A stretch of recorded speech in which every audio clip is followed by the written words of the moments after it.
Hello, everybody. Welcome, Hello, welcome. hello. Hey, we indeed. Before we get started, though, there's something else you should all see.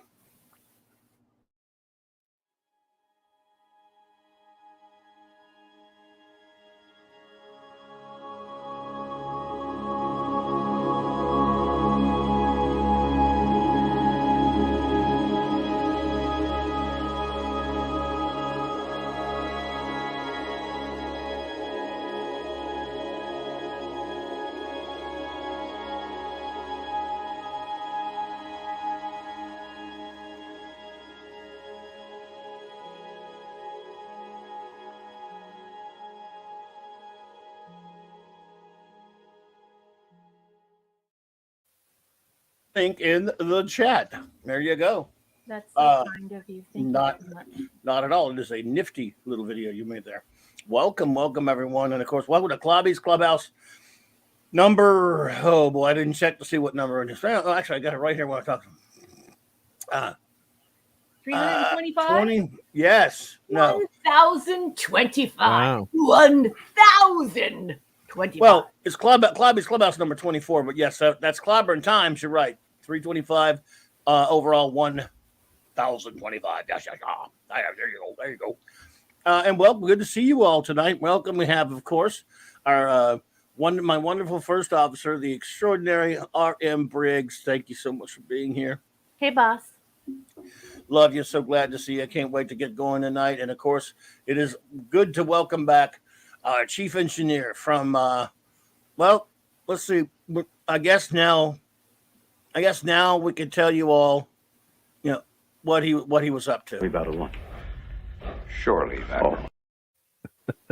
Yeah, it's a secret mission. Yep, for Shadow in Rome. Yeah. Yep. So I was investigating all those alien artifacts and all the temples and ruins there. Yep. So, but yeah, it was a wonderful trip and great time in Rome. And now you can travel again. Hopefully, most people with the vid on the wane. Knock on wood. It's great to be able to get to these different places. I was visiting my son who's studying the semester abroad there. It's a very tough life in college, having to live in Rome and eat lots of pizzas. And makes you realize how lucky you have it. He's like, yeah, I think I do, Dad. But yeah, it's just a wonderful. At least he knows it. He knows it, yeah. But it's a wonderful, wonderful opportunity, just to be able to get that chance. And some people I've read, there's a percentage of people never leave their home state in the United States. So, it's just a wonderful experience. The people are friendly. We'll talk about it more, I'm sure. But well, let me do some greetings first, then. Yeah, we'll do some greetings and thank you. But I'm glad to have you back, sir. Glad to be back. Yep, thank you. Welcome home. Welcome home, Phantom Outsider. Yes, Thank we did. you. Did indeed, Phantom Outsider. Good to see you there, buddy. He has just finished Blake 7 as well. So. The Blake 7 converts are it's almost complete. There's only one of us, I can't remember who it is off the top of my head, who hasn't seen them all yet. That's me. That's who it was, yeah. I'm 100% converted, and it has instantly been added to my top 10, perhaps top 5. So it's made a huge impression on me. I really love it a lot. Glad to hear that. Glad to hear that. We got a lot of fun for you all tonight, of course. The great Eric K is here, the surfer of bronze. The bronze wrencher, buddy. Always a pleasure. And he sent you a gift. He did? He did. I starred it for you. Please check your starred tab. Oh, I didn't see it. Let me get over there. That's what I'm here for, boss. Oh, okay. Yeah, because I had to stop my chat. I'll get right to it. I wanted to be able to stop the chat so I can say who all's here. Be right there. I'll be right there. I'll be right there. Let's see. Thank you so much, Eric K, for the $2 super chat. I appreciate you there, buddy. 1025, another 3975 to go. Okay. You're too kind. Thank you, buddy. Appreciate you. Excuse me. Let me see here. J-Man brother, what's up? J-Man and family. Good evening, J-Man. It is so nice to see you. Good to see you there, bro. Again, J-Man's another one, a new convert to the Order of Blake's 7. Chris Persha, what's up, bro? Blowing bazillions of kisses to Chris Always Persha. good to see you, man. Super Kal-El, what's up, buddy? The real soup. Yes, indeed. Good to see you there, bro.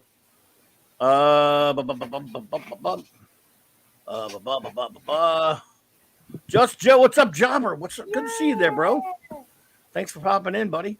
Now I'm up to speed. Hopefully, other friends will join us later. I don't know what's going on out there on the interwebs, but hopefully, some more friends will join us later. I hope. But it's good to see you, those who are here.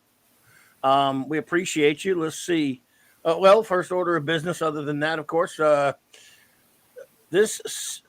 see here. This Saturday night, we will be back with another thrilling episode of Saturday Night Star Trek. That's right. Well, 6th season. Max! 4 more episodes. Yep. So, Max Redstone just walks through the door. Max! By the way, I don't know if you've seen this, Raquel, and some have seen it, some haven't. Max Redstone is, of course, a genius. And this never gets old. I love this, man.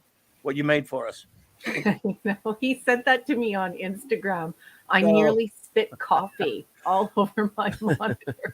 As they did a couple of times last night. Let's get our old pal Poopy Stew to read this again for us. Let's see here. Oh, please. You're going to kick him and make him talk again? Well, just to read this off, yes. It says 40 decks of social justice awareness. Out amongst the stars, there are bigots and racists who don't even know they're bigots and racists. Their privileges run rampant throughout the galaxy. One man managed to take a knee and acknowledge that he should be ashamed. He's old, oh so old, tired. He's an android, and he needs his diaper changed badly. Patrix Dua. P-hard. Can I go back to sleep now? Yes, go to sleep. Go to sleep. Do Yeah, robots certainly we don't need- mean to diminish actual causes for people for groups that really struggle. But I mean, the hyperdidacticism and the hegemony that is going on in Star Trek is not enjoyable. It's not the time. It's not the place.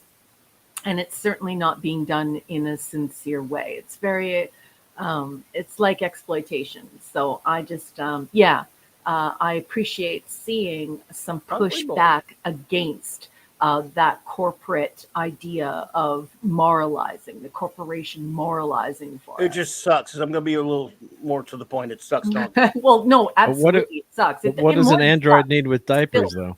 Yes. What does an android need with diapers? I'm sorry. Hungry boy, what's up, buddy? I got to see you. Yes, I'm sorry. I don't know. I'm very blunt when it comes to this thing. I'm getting to the point where it's getting like old. It's getting to be like good old times. In other words, the good old times of watching season 1 and wanting to beat things with my bare fists after watching an episode, which is a good feeling. I enjoy that personally. When original Star Trek does this kind of thing, when it did this kind of thing, because it was shrouded in allegory, and it was poetic, and it used a lot of illusion. It really called upon us to question what we think and what we believe. And so we could take what it was positing, we could take it very seriously. But what's happening with the Large Marge hammer and hyper partisan bullcrap, it's really too much, and you can't take it seriously, and it's not sincere. It's not coming from an author who cares and wants to have a dialogue with the audience. It's coming from a corporation with an actual, partisan investment, partisan interest, a partisan idea, and there's nothing beautiful about it. It's just crap. It's filth. Be hard. Be hard too. Be harder. Be hard with a vengeance. Live free or be hard. Finally, a good day to be hard. That is fantastic, Chester. Hold your prostate while you're peeing that hard, honey. Good Lord. Yippee-ki-yay, Phantom's got a good one, too. Yippee-ki-yay, Mother Peer.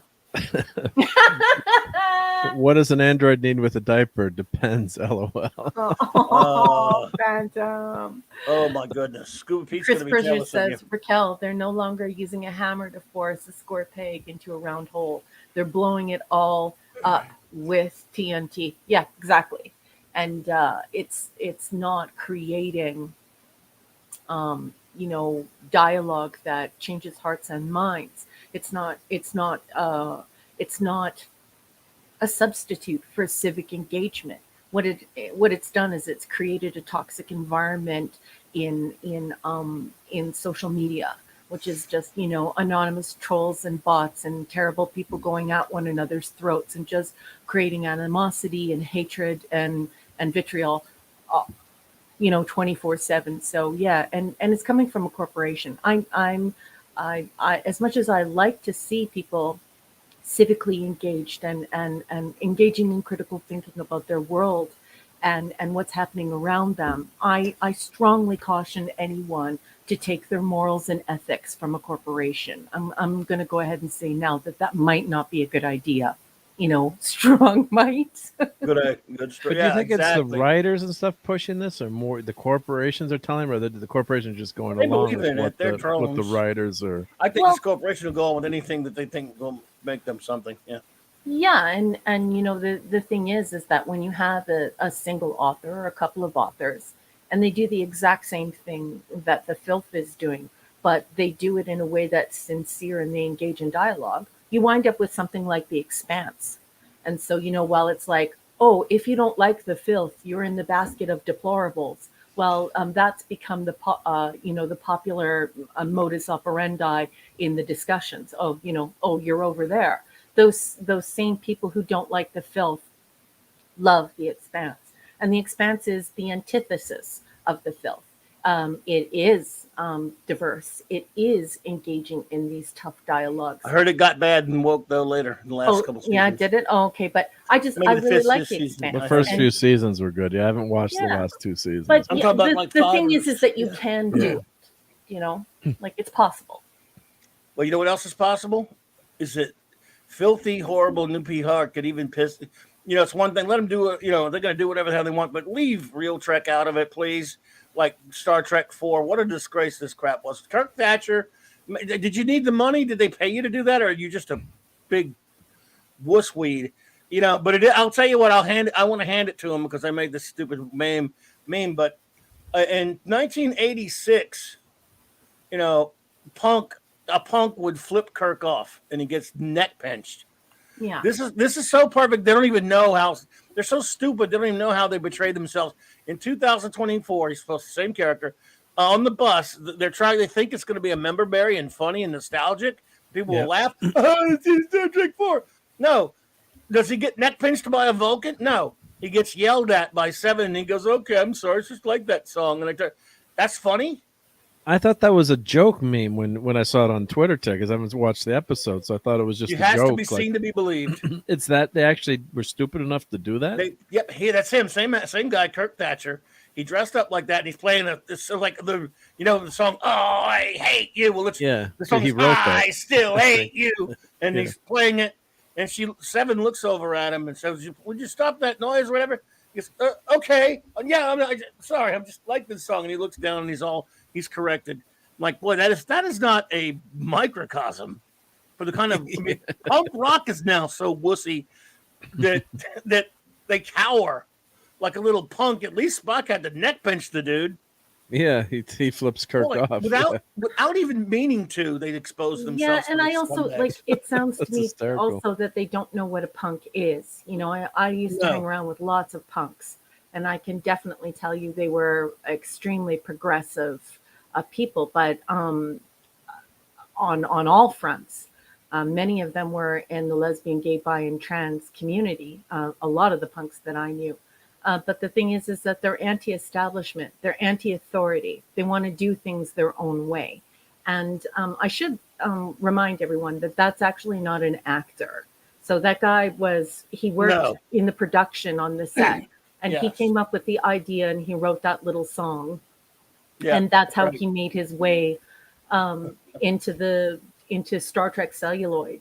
So it seems like I haven't seen it myself, so I can't, fully comment on it. But the thing is that this is what I'm talking about this regurgitative stuff. It's like basically saying everything that came before Star Trek, there was nothing good in it. It was all terrible. It was all rotten. It was all bad. It was all hateful. It was all bigoted. It was all racist. It was all awful all the time. And so we're going to redo it, and we're going to fix it. We're going to fix it for our time. And anyone who's actually watched this knows that that's total balderdash. And it's a presupposition that should be tested. And people really need to go back and actually watch real Star Trek. Go back and watch the 735, as I lovingly call it, because they have it all wrong. This is wrong. He has no business reappearing in this way. And certainly I can definitely tell you that there are a lot of punks out there who would be pretty upset to be represented in the basket of deplorables, because they were progressive before there were people who were progressive. So it's just nonsense all the way around. It's this hodgepodge of semiology, all these signs, symbols, and artifacts that just create verbal diarrhea, visual diarrhea. It's finger painting in your own feces. It's just crap. I just wish people would just stop watching it and promoting it and even talking about it, because it's such crap and it's not sincere. It's not. Yeah. Oh, look, I gotta watch. I know you don't like us watching it but I feel like you have to have the info if you're going to comment on it. But I don't promote it in the sense that I don't do a review show that says, "Hey, tonight we're reviewing Star Trek Be Hard" or whatever. I don't do that, and I won't do that, and I'll never do that. But if I want to talk about what's going on, about what that filth, and I don't recommend anybody do it. By the way, I know I have to watch the shit if I want to bitch, and I can't sit through STD. But anyway, look, if you're not watching it, I think that's good on you. I would, but I do put up with it to sit through it, and it's my own pain that I create for myself. I just watched this. I'm sorry to interrupt everyone, but we would be remiss if we did not welcome our good friend Keely Chow, who just stepped Keely Chow, roll tide, Keely Chow. Good to see you. And Max Redstone. I used to play that song all the time, by the way. I had the whole song. I would play it on the old show. I hate you. I be right you. And I say screw you. And I hope you're blue too. Yeah, that again, such a fun scene. And they gotta just trash everything they touch. Mm-hmm. Because now I'm actually a little surprised. Actually, it's not. I'm not. But they didn't even have him get his ass kicked by the chick like you would expect. She just yells at him. Like Picard does. I apologize for everything.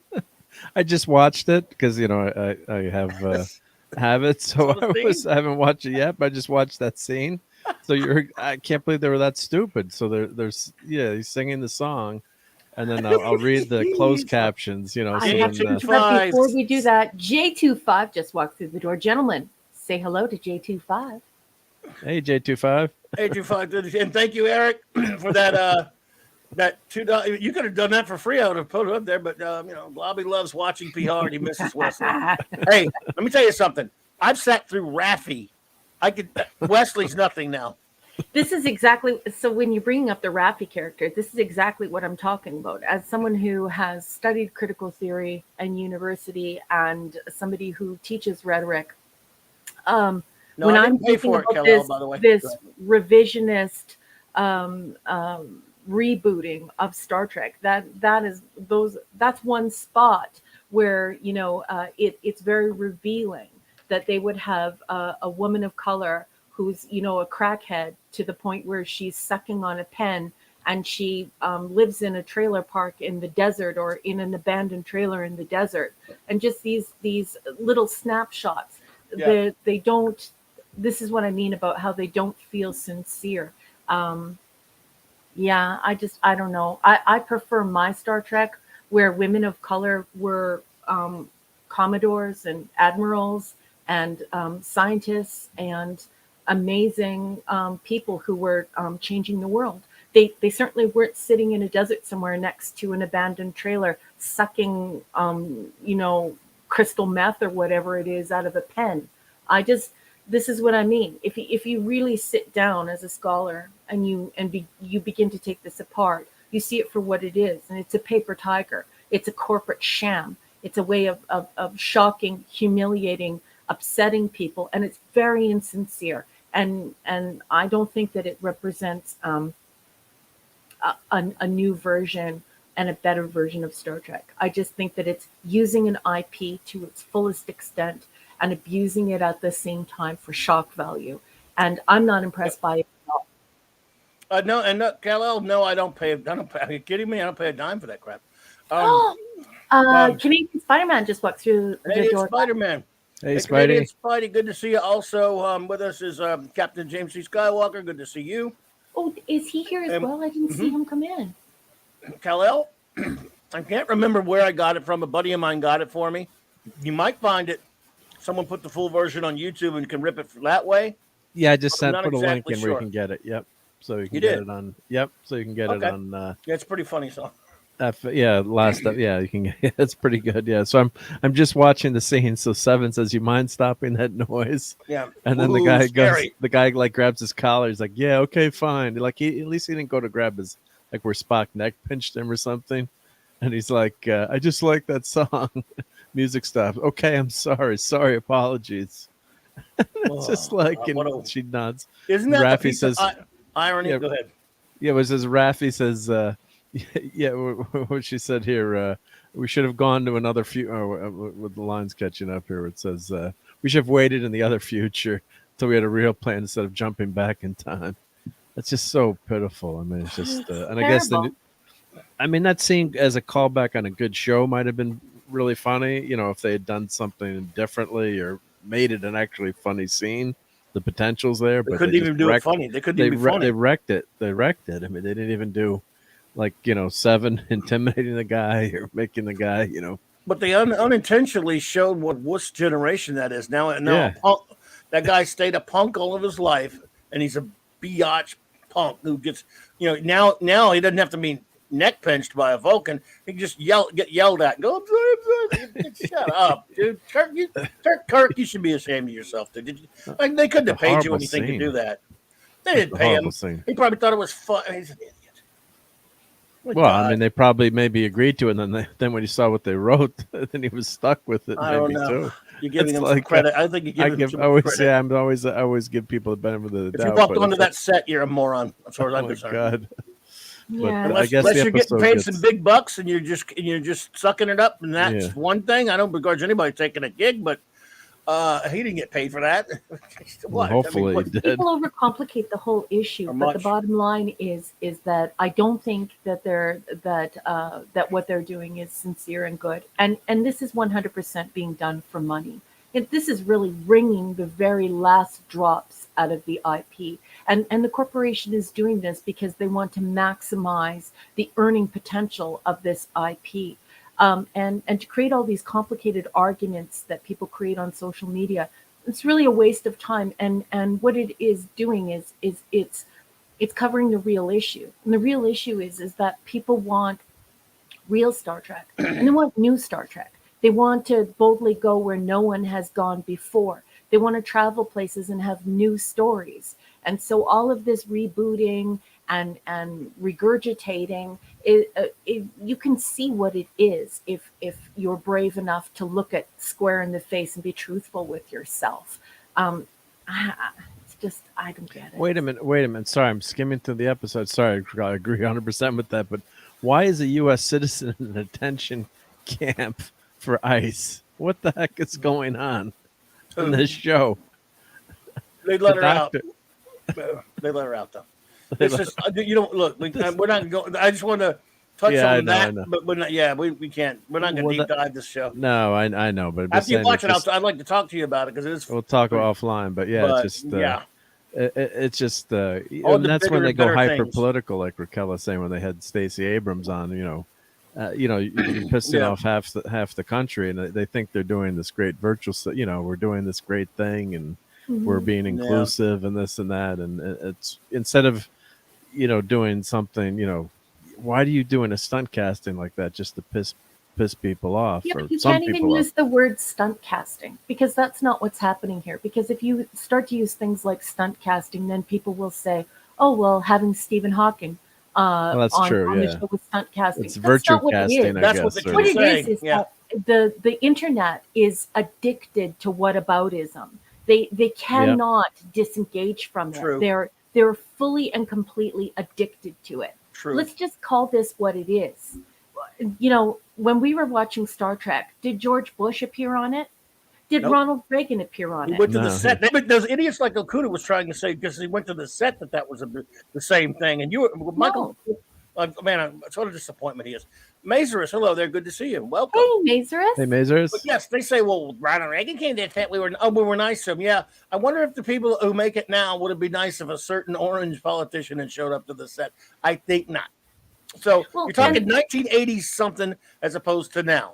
But that's the thing is, and we're getting to it with Michael Okuda there as well. It's constantly comparing apples and oranges and saying, well, what about? Well, what about? Well, what about? Yeah. Exactly. And the thing is what that does is it creates a diversion where you can't address the real issues because you're constantly chasing the next issue the person wants you to address. And that's why it's a logical fallacy. It's actually a form of verbal or written fraud. That's what whataboutism is. It's about being so scared or so nefarious in your intentions, in your rhetoric, in your semiology, that you want to just keep jumping like a frog from one lily pad to the next lily pad, and you never want to turn around and face up. So it's garbage. The point of the matter is this, is that you can't, in this hyper volatile,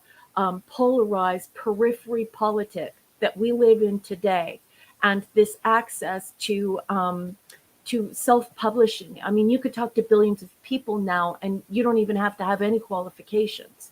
You should not take any politician and put them on a science fiction show and then draw that science fiction show into the present, especially when you know that the person who started the show would have never have allowed that. Star Trek is about changing hearts and minds. It's not about dividing people, polarizing people, shaming people, and just creating such animosity that people can't even communicate anymore. And that's what this show is doing. And so I find it morally and ethically reprehensible to try and make it seem like what they're doing is good. I don't care which politician appears on the show, and everyone in our audience knows I'm from the left. I'm from the left. I do not support this kind of behavior. It's time for us to put down our axes and swords, and it's time for us to really sit down and start dealing with the problems in our society, and caring and loving one another and actually listening. Everyone has had access to the podium now. Everyone stood on the soapbox with a megaphone and screamed everything they liked. And where has it gotten us? Agreed. Steve Mitchum, good to see you, buddy.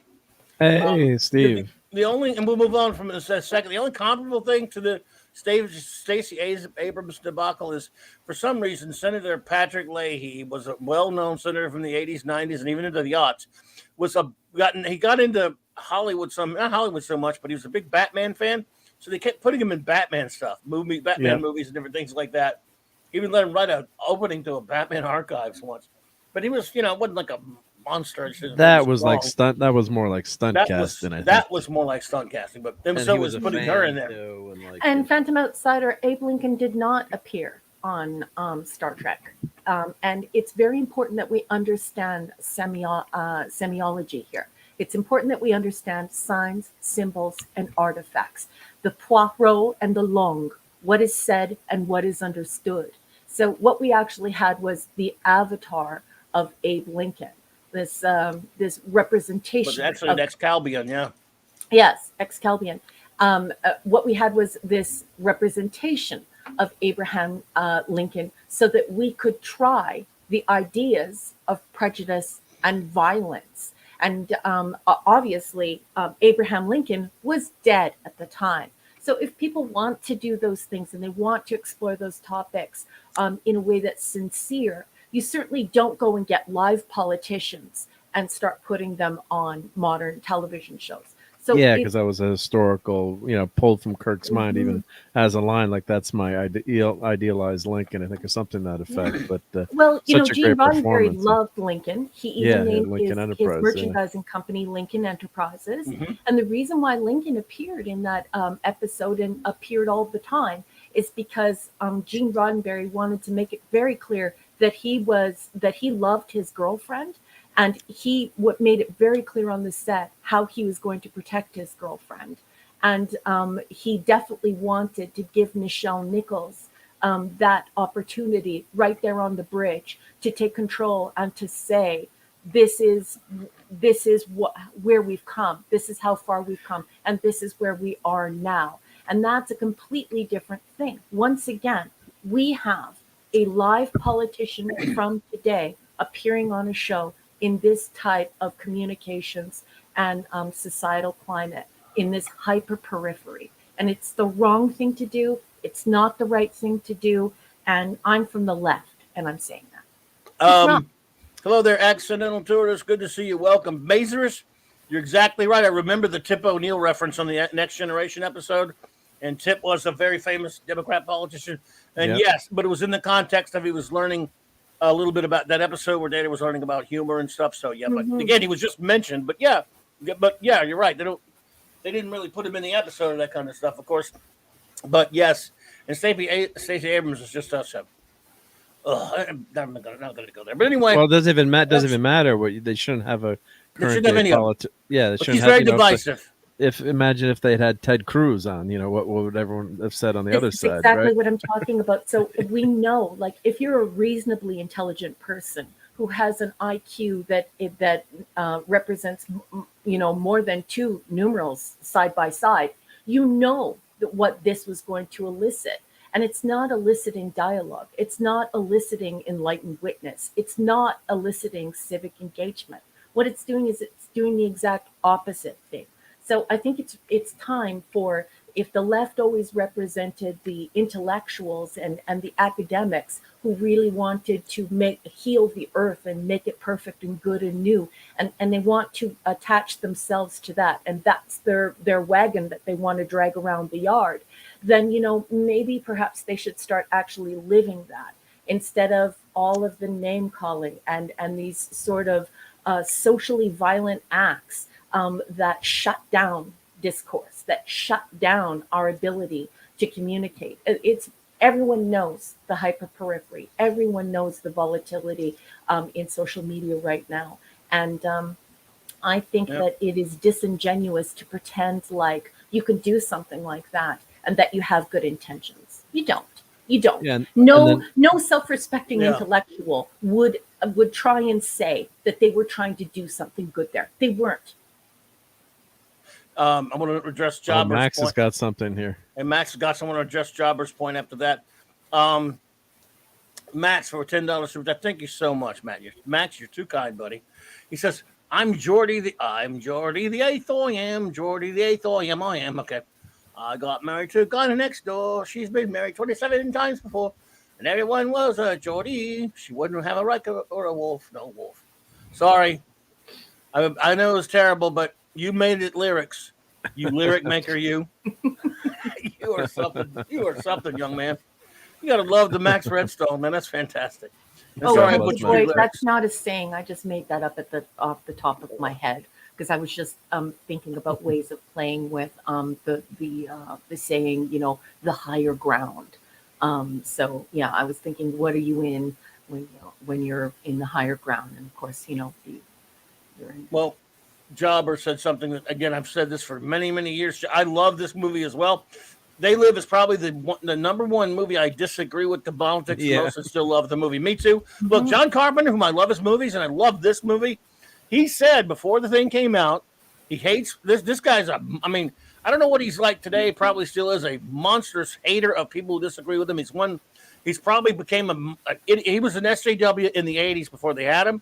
He said he hated I mean, this was directly aimed at Ronald Reagan. Anyone who dared vote for him, he believed the crap. He didn't believe the aliens, but you know what I mean. This was vitriolically this film aimed at people to the right of him and anyone to the right of me. And capitalism. He hated capitalism, and I still love the damn movie. I just look at it. It's made by a loon, but a very good artist, a very good movie maker. It's a wonderful, fun movie that he purposely turned political and still made it so entertaining that you could just kind of, it's easy to in your head, because he doesn't mention specific names now, and that's the key here.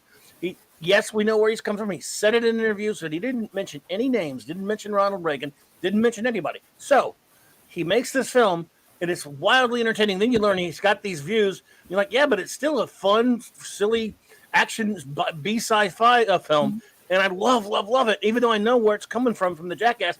And that's a true artist, because, again, was it political? I don't know. It was philosophical.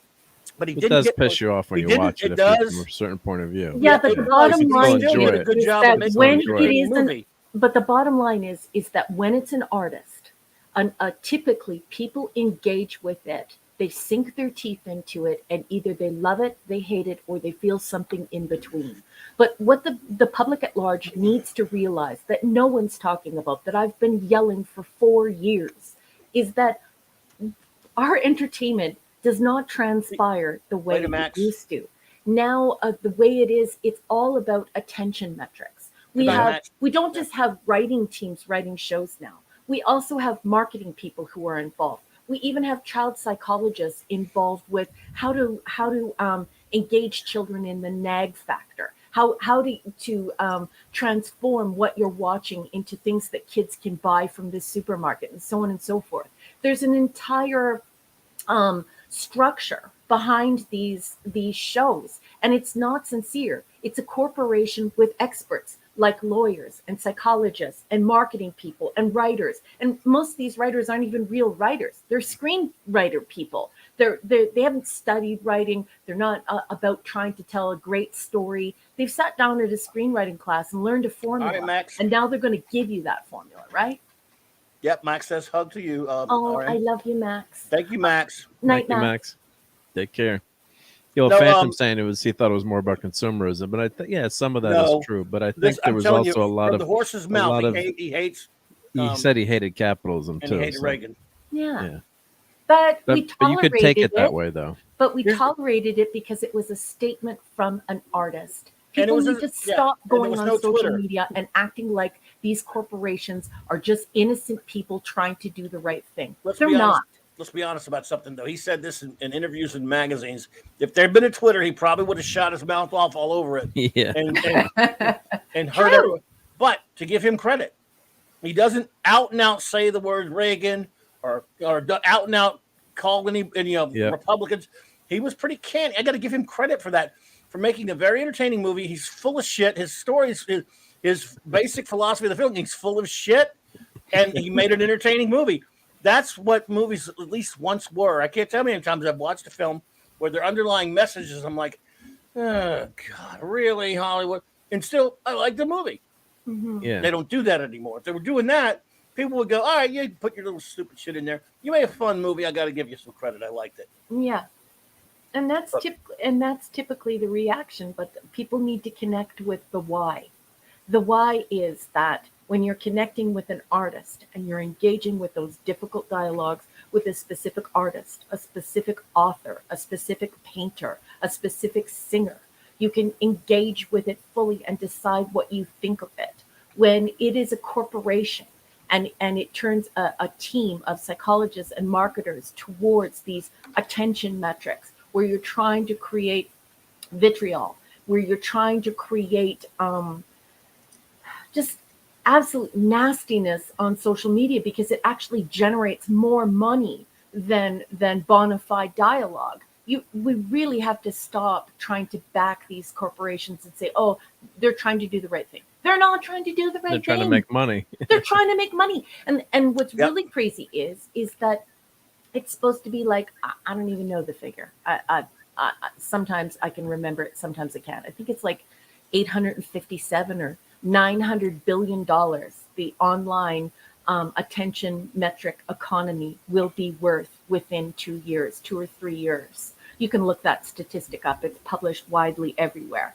It's a lot of money, like 800 billion, $900 billion for advertising in an online ecosystem. That's a lot of money, folks. And it's a lot of money that can be made in ways that we weren't making money before. So now it doesn't matter. It's not a Nielsen rating where you're sitting around enjoying the show and loving it, and that's how you're showing how much you care about it. Now you can have 50 people saying rotten, horrible things, and that makes more money than somebody who loves the show. So we need to engage critically and start looking at the numbers and follow the money and start being more honest about this corporate relationship with making art. Indeedishness. Just Joe, yeah. Look, I love that. I mean, again, most of his movies don't have any, like a drop of any kind of politics whatsoever. Yeah. To any great degree. When he has dystopian stuff, I love Escape from New York. I love Big Trouble in Little China. In that, and They Live. My goodness, it was great. But sorry about that, by the way, Hungry Boy, because I've ruined John Carpenter for him now. I said earlier. I just think he should be glad there was no Twitter back then. Yeah. We were talking about that last night on your show, Clobberin Times, about not so much the politics per se, but just how you can't talk anymore about politics or have a nice discussion. And we're talking about William F. Buckley and firing in line and all those debates. Yeah. And, not talking about the right or wrong of anything or taking positions, but it was so nice when discourse. How good when we had discourse. Yeah, and you can't do that. Like I saw reading Gates McFadden's post. They're retweeting that Stacey Abrams is on, and they're all, oh, look how great we are, and we're so quote unquote tolerant, and everyone else is a bunch of jerks beforehand, and you guys are basically cavemen. That's what just LJ, man. Yep, and that's what just gets you, so upset when you watch the new stuff and. They're trying, like, we did it all first. It's like Star Trek has been doing this for years. I mean, IDIC. I mean, how more basic than that tenet can you get to a show to promote something? In infinite diversity and infinite cultures. That whole philosophy and how diverse the cast was, but they never talked about it. Like, I never even, as a kid, I guess growing up, the tail end of the civil rights movement. Maybe I didn't think about it, but there, her was on the bridge and George Takei was there, and that's just the way it was, and it wasn't a big deal, especially when we're just talking about Abraham Lincoln. That line where he says, "Oh, I'm sorry if I offended you," by using that term. It was such a wonderful line, the way it was written, and then Uhura's response. It wasn't a gotcha moment, or look how horrible Abraham Lincoln was, or it wasn't taken as a microaggression. So things have just changed so much, where everyone is just so offended by everything, and then they're all the critical theories that they're, like, Home Depot was reading the other day about some of the seminars they're saying, and they're just dividing everyone so much instead of bringing people together, and some of their job trainings and what they're saying about privilege. We don't really want to get into the ins and out of that, but it's just the division. I just can't stand the division and the way people are so mean to each. We've got a great community here, thank God, and everyone is so friendly. And once in a blue moon, we get a troll that comes in, but not many. But it's a great opportunity to share what we love and like and talk about. Everyone's friendly. And once in a while, we disagree on something, but it's more of like, oh, I saw this part of an episode, I didn't like this, or things like that, or Michael ruined endings of movies for me. By pointing out logical things. Just one time, right? Yeah. J-Man or Deceptive, or anyway, I'm just I shouldn't pick up. I didn't ruin Watchmen for you. Hack Snyder did. Yeah, Snyder did. Yeah, it was too good of an explanation, but but stuff like that, I love having those kinds of discussions, or I can tease J-Man about Highlander 2 and things like that, but it's all good natured, fun. but it's too often it's just so vitriolic on the internet. It's hyper Mhm. partisan, as Raquel says, and Twitter just makes it so. And Facebook, any kind of social media, just seems to people seem to lose all decorum and control for the Mhm. not always, but it's so easy to go there, and it's just a real shame, I think. Matthew Powder. Matthew Pounder, welcome. Hey, Matthew. Oliver had a question and for us. that's what we're really looking for, right? Is we're really looking to identify with one another, to come to a consensus, to agree, to want to run our society in the best way possible. And that's why we elect these governments. But these governments, they're not religions, they're not cults. They're just some people that we're electing for a finite period of time to do the work we want them to do. And it's our job to engage in really critical dialogue, really critical discourses about what we want those people to do. And I'm not seeing that. I'm not seeing people engaging in critical discourse about who they're going to hire to run the world for the free world for the next 4 years. What I'm seeing is on both sides. And like I said, I'm going to reiterate my same point. I'm very far left. What I'm actually seeing are people engaging in cult-like and religious-like behaviors where they don't even have dynamic opinions about different issues. It's really bizarre to see people have completely the same opinions on absolutely everything once they're in that specific cult. And so to wrap all that up into a TV show and say, look, there's this really old TV show. Let's redo that old TV show, and we'll find a way to turn it into condemning semiology. Let's do that right now. And then to have people try and act like it's super sincere, it's just the most garbage thing I've ever witnessed. Agreed. And I think it's weak-minded, and I think it's overly antagonistic and totally insincere. Yep, absolutely agree. And awful, horrible. Yeah, I took a Cronenberg course. Hey man, wow. Did they That make could be scary. So if you failed the test, did they make you sit through Videodrome over and over again? Just saying.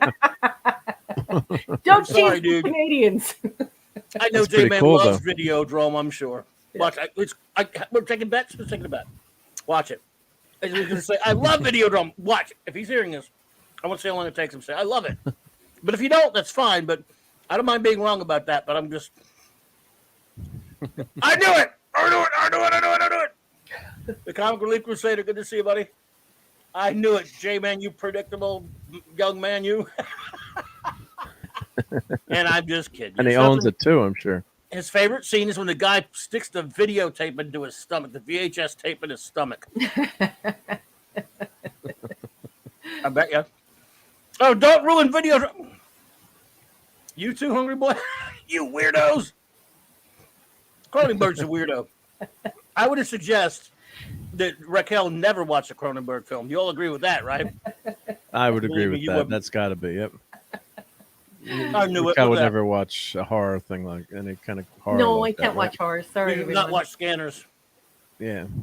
Oh my goodness, I have seen the video and like on YouTube, and it can never be rubbed from my mind. And it is so horrifically sickening and violent that I feel terrible that I watched it. Like it actually feels like filth on my soul. Like it's the most awful thing. It's just so terrible. It's terrible. His head explodes, you guys. I knew, but J-Man is good. He's a superhero to me because he owns everything. If he likes it, Well, man, he Scanners, owns it. yeah. Oh, Scanners I own is great. all Cronenberg film Scanners. It's amazing. I own the first 3 Scanners. And the We're second, saying that there are worse scenes. J-Man, there are Scanner worse Cop. scenes? Wait. Oh. Wait. Nope. 3 Scanners? There are 3 Scanners movies? You were lying your ass off. And the 2 Scanner Cop movies. Wait a minute. Yeah, I think there are. I'm Canadian. Jesus Christ. I haven't seen them, but I've seen advertisements Right. for them. I've seen them in our culture. So J-Man, he's not fibbing. He's telling No, the he wouldn't truth. lie. No, we know cheese. Yeah, we wouldn't lie about a thing like that. But I didn't realize there were 3 of them. And I don't know real much about the Scanners Cops movies. Well, it's either. pretty much like Michael Ironside's entire career aside of RoboCop, or not RoboCop. V. Total Recall. Yeah, but he was also in the. He was great in V. that. Yeah. He was great in V. Yes, The Final he was Battle. in V. Loved him in Yeah. that. Yeah, I love Michael Ironside. He's the best thing in V. The Final Battle. Very, very famous Canadian. We love him, but he's Yeah. scary. All of his movies are scary. He's always a bad guy. He's a super, super villain. He's ultra villain. Dave, last year there was a new film. One of the few films last year that I watched and really loved was Nobody. He's in that, but I didn't recognize him. I had to go back and I saw in the credits. Wait, Michael Ironside, where? Yep, he's aged a little You bit. Yep. cannot. I mean, look, he's in. I mean, I couldn't tell it was him. Great Hi, movie. Dave. Dave. That made your head explode.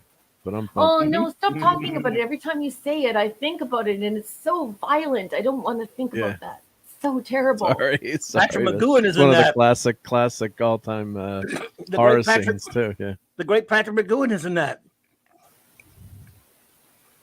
So, Oh, he is. Yeah. Raquel has something for us. You want me to do our little stupid tripwire? I won't take a second to do the tripwire thing first. Whatever Sure. you want to do, boss. I am just the XO around here. Well, in fact, that's so that's a non-starter anyway because I'm not even going to be angry, so it's no fun. So let's do what you've got, Raquel. Okay, well, If you're set up for it now, I am set up for it. well, go for it. I was making Irish stew, and I had made garlic cheddar dumplings. And Okay, so man. Good I night. actually had to send the PDF because it was too big. I had to send it to Mark. We exchanged it on That's Google cool. Drive. And so Mark has it prepared for me, and I think we should be able to see it. Okay, but first we should address something there. Look at J-Man's going to start UFO.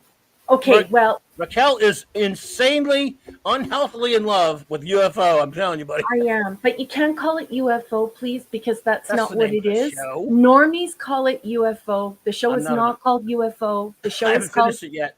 UFO. And Badass. yes, I am chronically sick in the head for UFO. I watch it day and night. It's just beautiful for Badass. me. I absolutely love it. For me, it's like watching old James Bond mixed with Star Trek. And for me, it's like, it's the best. It's like, okay, so you have Star Trek, you have Forbidden Planet, then you have UFO. Oh, That's Wow, what it is high for me. praise. Raquel, we got to stop J-Man before you get out of here because I didn't know it. The production order.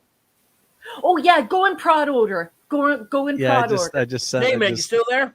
I just sent him a message. Yep. So hopefully he caught it. Too late for me, but it's fine. Of course, he'll- episode 1 is consistent across the board on Yes. all versions. So, Pat S, Just good to to start see you, with one. buddy. The Nerdporial Live Form, good to see you, buddy. but J-Man, you should watch Computer Affairs second. Yeah, Nerdporial, we were just talking about that earlier. We're not going to go back to it, but yes. We're not In going fact- back to that. No, we're not going back to it, but I did make that. So, yeah. Yeah. But we were, just to let you know, we were, we know what you're talking You can about. rewind later. Yeah. And Dave, Um, yes, it's rewind the UFO, tape. and it's important that you only say UFO because normies say UFO. UFO. And one of the reasons why is UFO is actually shadow shop talk. So if you're in shadow, shop talk is UFO. It's not UFO. So They'll say- please use shadow shop talk. So this chronic psycho you sick in the head person. And Hungry Boy, yes, more Cuban heels, more men dressed in sexy suits, more manly men. Yeah, I was more offended by sexy women. I was very offended by all those skimpy outfits on both the men and women. I mean, it was just Oh, horrible brother, seeing all get those over good-looking yourself. people. I mean, and then the jazz music playing when the ladies are Sometimes they do strutting say around. UFO on the show as well, but UFO is kind of like, it's shadow lingo, right? It is. It's shadow shop talk. So if you were on Moonbase or you were at Shadow headquarters and you were having a conversation with Straker, you would not be like UFO. It's a No, UFO. you'd be like UFO and get the interceptors. You wouldn't be like, we thought UFO. No. It's too long to say, right? Yeah. So far, in the 14 episodes I've seen, there have been Blake Seven, Doctor Who, and Prisoner actors all over it. There have been Interceptor pilots alone. One of the Interceptor pilots that keeps popping up in an episode here and now and then is the bad guy from Beverly Hills Cop, Sergeant Benton from Doctor Who, Alexis Cannon from a couple of my favorite Prisoner episodes. There's a guy from The Prisoner. I was just going to say, yeah. In that one, there are two guys at the very table from The Prisoner. The one with Alexis Cannon and the cat with 10 lives, Colin Gordon and number 2. Yep. It was written by David Tomlin, a Prisoner writer and director. There are times that it feels like The Prisoner. That set in that episode, there was an episode where they went to the set from in the Prisoner episode, Living in Harmony, and it looked like right where they filmed it. And it was only a couple years later. Yep. RQV. It's glorious, it's gorgeous, and just so you know, Comic Relief Crusader, this is not my first brush with UFO, but because, and you know this because you were an Albertan, but because it was difficult to view before, and you could only get certain episodes on the internet, this was my first time all the way through. So it's definitely not going to be my last time. And it's important to know that if you try to get UFO hard media, you're looking, and you can play it in our region. It's between $580 Canadian all the way up to $880 Canadian. I sent the screenshots to our chief engineer and to the captain. And showed him 8, 9, 10 different sellers on eBay and Amazon. So it's really difficult to get. And this is my first time where I've had the gorgeous, luxurious experience of being able to watch it. So I'm all the way through, and I will be watching it again and again and again and again and again for the rest of my life, because it is just, it's beautiful. It's beautiful. Well, you know, I'm a big fan of the Thunderbirds, and I've seen a few episodes of UFO, through the years. I just went through the first 2 episodes again, and it's so much. It's T-Birds in terms of the vehicles. Obviously, a much more adult show. I don't know if you've ever watched. It's like an adult version of those puppet of the marionette shows. It is similar. Thunderbirds are go. But the vehicles are, as the engineering geek, I love those vehicles. I love the hardware. The hardware is fantastic. And the models are amazing. Well, you're going to be very happy to find out that Jerry kept many things. And one of the things were, how the marionettes, they had to go through the tubes to launch so that you could stay suspended in the pretend.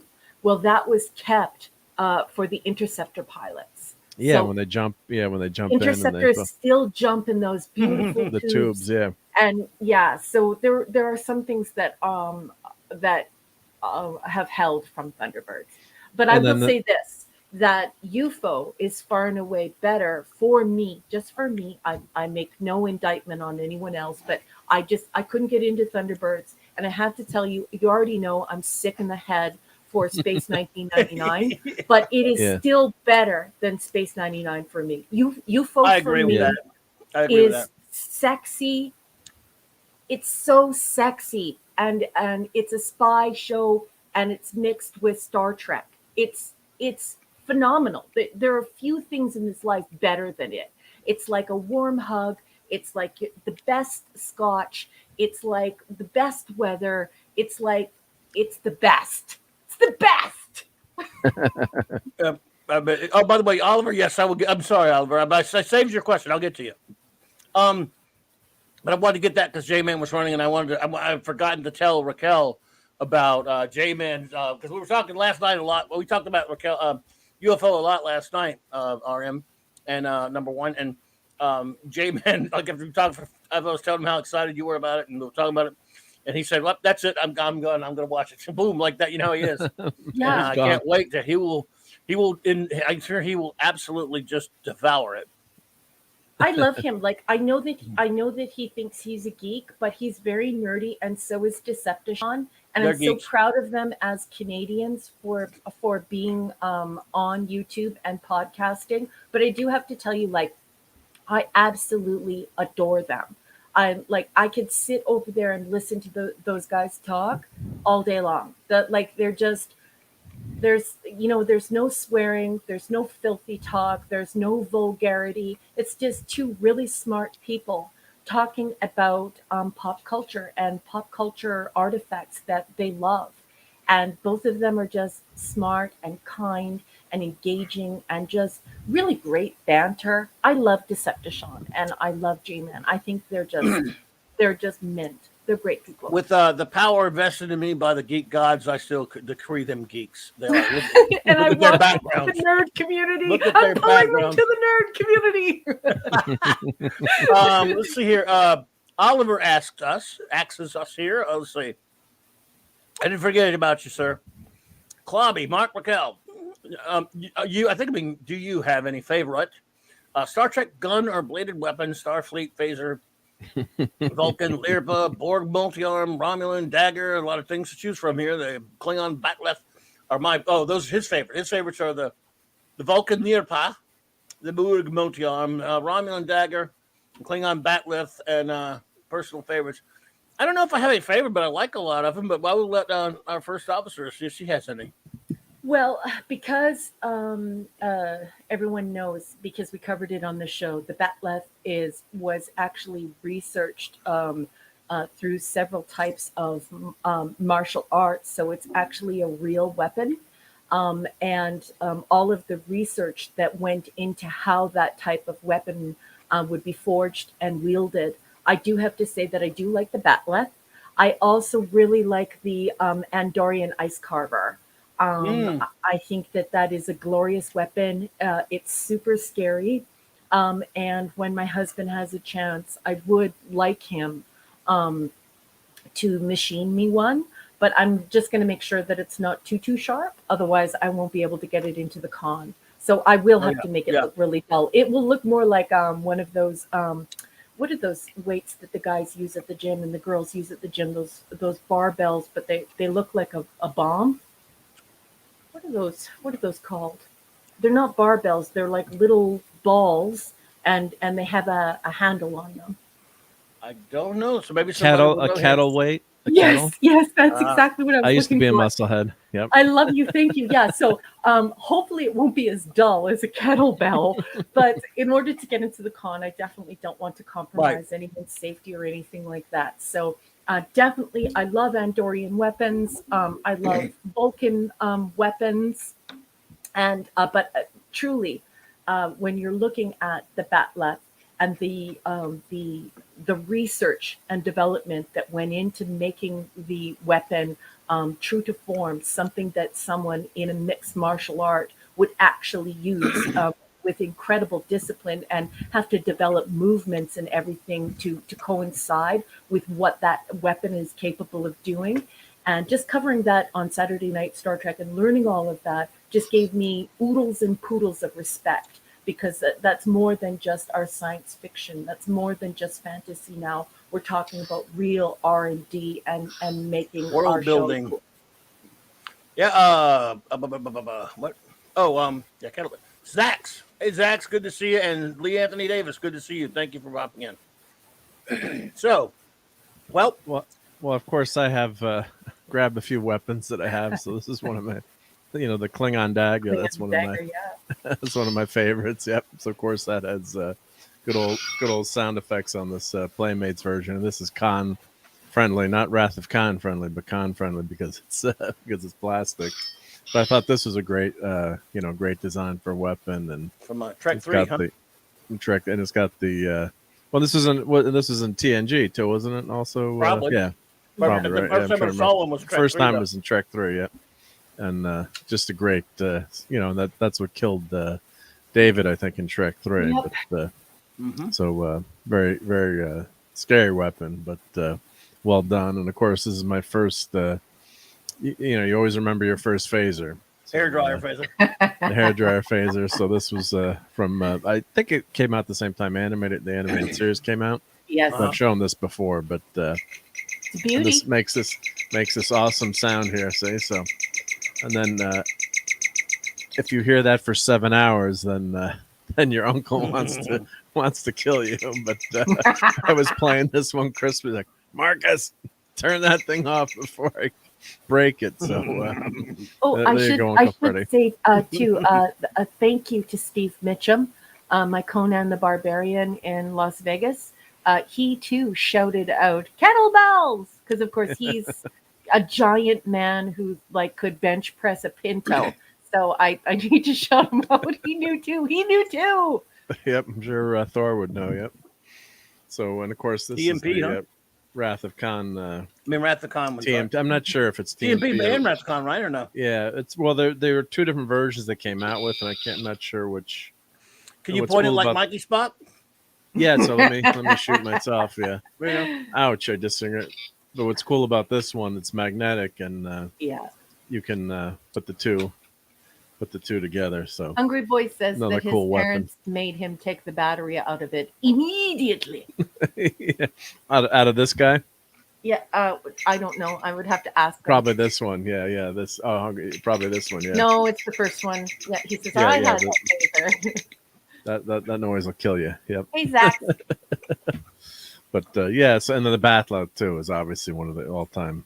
What a great, because it's great real. design. It's real and great. Yes. Great design. But so I figured I'd grab some of those, show those. But yeah, Star Trek, great imagination by everyone there to come up with those. And they really thought about it, like Raquel said too, which is great. So, and then the phaser pistol too. I love that too from the second pilot, like Kirk. I have a statue up. Well, I can't see it, but I've got Kirk on the statue from that episode holding that phaser rifle. That's one of my, and I think that was the only time it appeared in the series. Before. Let's take Oliver's I love that one rifle. step further. I want to ask: are there any weapons you guys don't like? Because for me, I actually don't like the Klingon disruptor, but not in a way where I'm like fussy and upset. But it's just I find the Klingon disruptor incredibly violent. And so it always made me terrified of the Klingons. Because of the effect or just the design in terms of the long handle? They're pretty violent themselves, but yeah. Just imagining what it would feel like and also the visual presence of the disruptor. Whomever developed that weapon, I would need to look, but it's probably the usual suspects. But whomever developed that weapon, they really did an effective job at developing a weapon that would vilify the Klingons, that would help you imagine how bloodthirsty or ruthless the Klingons were. I found the disruptor to be a very scary weapon. So I'm going to take Oliver's question a little further, and I'm going to ask the boss and the chief engineer. Are there any weapons that you think that you don't like, or that you think, or that you do like, but you don't like them because they're super violent or like they're super scary? Or does that make sense? I like the one I like is Phaser 2 from the original series the most, and the one I tell you one I don't like is the Dustbuster Phaser from Next Gen. Yeah, can't stand that stupid thing. Yeah. But other than that, the one I like the most probably is the Phaser rifle from Where No Man Has Gone Before, but I don't have any particular. You know what? I do like the phaser rifles from DS9. I guess they started on. Did they start on TNG? They were on TNG, weren't they? They were on TNG. Well, they also used them in First Contact. Yeah, but some more. Yes, elegant weapon from Civilized Age. Isn't Star that a beautiful Wars. comment? I knew you would love that. It's from Star Wars, but yes. Yeah, I love that, and I also like this one from Pat. Oh yeah, the Ferengi whip. Yeah, that was only Catwoman should use a whip, right? Pat, I'll answer you this way: the Space Marines, the Makos that were in. He was asking if we were Space Marines. The Makos in Enterprise. After the Xindi story arc, I think eventually the Makos were turned into Starfleet security, or they inspired it anyway. I think that's what happened. Would be my guess. They were more like Marine. They're supposed to be Marines. Although they had that dumb line when we're not going to get into this again. We've done it a lot, but when they called them military, like as if the Enterprise wasn't. I was like, yeah, shut up. Yeah, I hate there that was line, a conflict there. Yeah, but yeah, the Makos pretty much. Yeah, so originally, I mean, Starfleet realized they were going to need a better security force, which I don't know. But the Makos, yes, have been there. And then the other T Disruptor. Which one is that one? Was that the Romulan?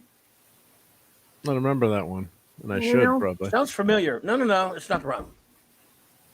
I actually don't know. I don't pretend to know stuff. I have areas of expertise in Star Trek, but this isn't one of them. I'm not good with the actual actual engineering proper, and I'm also not so good with the weapons. So I rely on a couple of our experts in the crowd. Cal can tell us. It was mentioned in an episode not too long ago that you and I talked about. Yeah. Or something. Yep. So he can tell us. He's good at that kind of thing. Oh, that was the weapon. I just looked up. That was the weapon that was painful. It just tore you apart. So you actually felt the pain, that's the bad one. The pain of the weapon. So that was. But who was it? Who had it? Who developed that? Was in the most toys. Remember the guy that? There you go. Had I know data. it was fairly recent. Yep. Yes. There you go. So that's a great good one, Cal. That's a great one, Kal-El. Yep. Stephen, I love that. Good memory there. Yep. And I guess the Klingon Disruptor, isn't it supposed to do the same kind of thing, like tear you apart and just you feel the pain? And that actually comes into effect in this episode, one of the episodes this week. They mentioned a Klingon Disruptor in the episode with Geordi, right? Yep. Yes, they do. Yeah, they do. Yep. Well, there you go. What you got for us? Pain giver. Matthew says, yeah. Well, let's let her rip. You want me to add it, or you can drive? Go ahead. You drive if you want to. Well, okay. So, do you see this on the screen? This arrived from the United States today, and it's awesome. from Scuba Pete and Leslie Pete. So it's from the Petes. I'm not going to use the real name. They're just the Petes. From the Scubas. They're the Scubas. They're the Scubas. That's right. They're the Scubas. And they call him Scuba Pete. That's right. So this came from Mr. and Mrs. Scuba. I love them with all of my heart. I bawled today because they were out shopping like they do. They shop together. They're a very romantic couple, and they're very into each other. And so it's a very supportive marriage. So like if you follow them on Twitter or Instagram or any other place on social media, you realize that the Scubas shop together. So they sent this to me, and it's from both of them. And I cried for half an hour. Oh, Pop Culture Republic, welcome. Oh, hey, Pop. Pop. So, let's see what hey, PCR. So I opened it up. I had no idea what it was. But tears of joy, though. Tears of joy. Just so extraordinarily expensive to send from the United States. And I have no idea how much these are worth. Probably an insane amount of money. I'm going to actually start crying again if I talk about it too much. Oh. Hi, Raquel. Please enjoy these Star Trek posters. Love, Scuba, and Leslie. Oh, my goodness. Wait until you guys see what they sent me. I actually had to step away from the dining room table. I remember those books. Because I didn't want to cry on them. So here it is, folks. God, I remember those. That's those a cool poster one. Books, those Star Trek poster books. Those are fantastic. Yeah, they sent me Star Trek poster books. So this is a giant poster book. It's only $1. And yeah. And so I haven't read these. They are in very delicate condition. So I don't want to mess with them too much. I have them on the dining room table. I'm definitely going to frame them. And I was actually thinking that I might do what they do at the con. I might get a poster sleeve so that you can see both the front and the back, because they're amazing. So obviously Andorian. And then that's the inside of that book. That's inside that book, right? But it's only one part. So this is Journey to Babel, a critique, right? And it goes through all nice. I remember. How old is that? When did that come out? Early 90s. I don't know. I have to look it up. No, but it's pretty old. It's old though. Yeah, it's not like a recent. Yeah. And early so 90s. This is the other side of it. Maybe 80s. Darius Munchausen. Hey, Oh, Alan Asherman. Alan Asherman. He did the Star Trek The Coordinates. Yeah, Yeah. yep.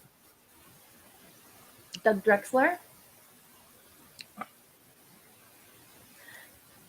And this That's is a what it great looks poster. like when you open it. That's awesome. Yeah. Day of the Dove. Yes, of course. Love it. I got an episode right. Okay, you ready? You ready? Oh, Nice, wow. man. It's so beautiful.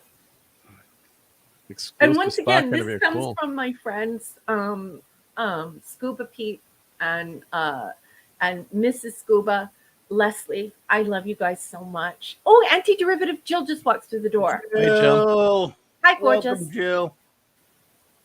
And so this is the one fold inside the book. Oh, nice. I think these came out like in even in the 70s or early 80s. I remember, I used to see them all the time. Wow, 76, I think. Something like that, yeah. That's Okay, old. in fact, I'll tell you right now, 76 on that one with the Journey to Babel. 77 on the other one. No,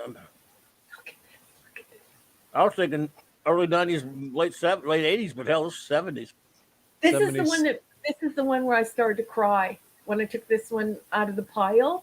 Like I was taking them very carefully out of the pile. I almost went and got gloves. That one's I was so awesome. freaked out. But this is the one that made me cry. Ready? These things are That's Not- these are October rare now. 1976. Yep. mm-hmm. Yeah, do you see 1976 over there on the far left-hand side? Okay. Wow. That might be 1974, but I think it's 74, 76. Okay? Yep. On eBay, on pretty cheap, pretty expensive. Yeah, Pat, I figured that. Okay, you ready? Wow. Watch the next fold. Oh my. Yep. And the That articles is also are great gorgeous. too, probably. They're you know. they're That is absolutely beautiful. beautiful. I can't wait to read them. And I'm gonna start crying again because I can't believe that they were out shopping and saw this and said that I needed to have it. Not only because it's ridiculous that they would spend this kind of money on me, but you guys know what it costs to ship this stuff and Mhm. so lovingly to Canada. It's so much money. I hope I they just use the can't believe media it. mail rate at least. Yep. Just they're 'Cause just it is a fortune to ship to Canada. Yeah. Yeah, they're just such good friends. I love them both so much, and I can't believe that they spoiled me like this. I didn't Wow. ask for this. I didn't ask about this. Nothing. This is to my friends that I love shopping in the United States, and of course they're collectors. They're big time geeks. They're knowledgeable geeks. These are experts, and they saw them and they just wanted me to have them. Oh, That's very nice. Yep. Pretty nice, eh? Super nice. Yep. absolutely. That's So huge. this is the poster. Mm. That's awesome. Yeah. So you got to frame that and put that up somewhere. Oh, I'm framing all of them. They're all going in my my TV room. But that opens up. Is that like the centerfold basically, or it Yes, unfolds? exactly. So on the back is the book. So the book unfolds, right? So the book is Yeah. 1, 2, 3, 4, 5, 6, 7, 8 pages. So this thing is and Oh, it's so the oversized. whole thing. Oh, so the whole thing becomes the poster. That's right, Yes, and it's yes. oversized. So it's massive. Yeah. So All when right. you're So those are when the you're 8 looking pages. at this, I want you to think about. You remember those old Life magazines, the oversized They're big. magazines? They're big mags. Yeah, that's what each one of those squares is. It's like an oversized Life magazine. So Oh, this so I thing just. is Oh, it's almost the size of 34 my by dining room table. 34 by 22 and a half. Huge. Huge. Wow, that's cool. Yeah, so it opens up all the way. Yeah. That's Wow, amazing. You scuba- ready for the next Huge. one? Yeah. Oh no! First I have to test Mark. Mark, what episode Okay. is this? That's This one Spectre here? the Gun. Good boy. Well done. You're getting better, baby. Getting better. Yeah. All right, which episode Clubby is this? and I are Oh, trying I want to by play Royal fire. Bisbin. Yeah. Which episode is this, Mr. Smarty Pants?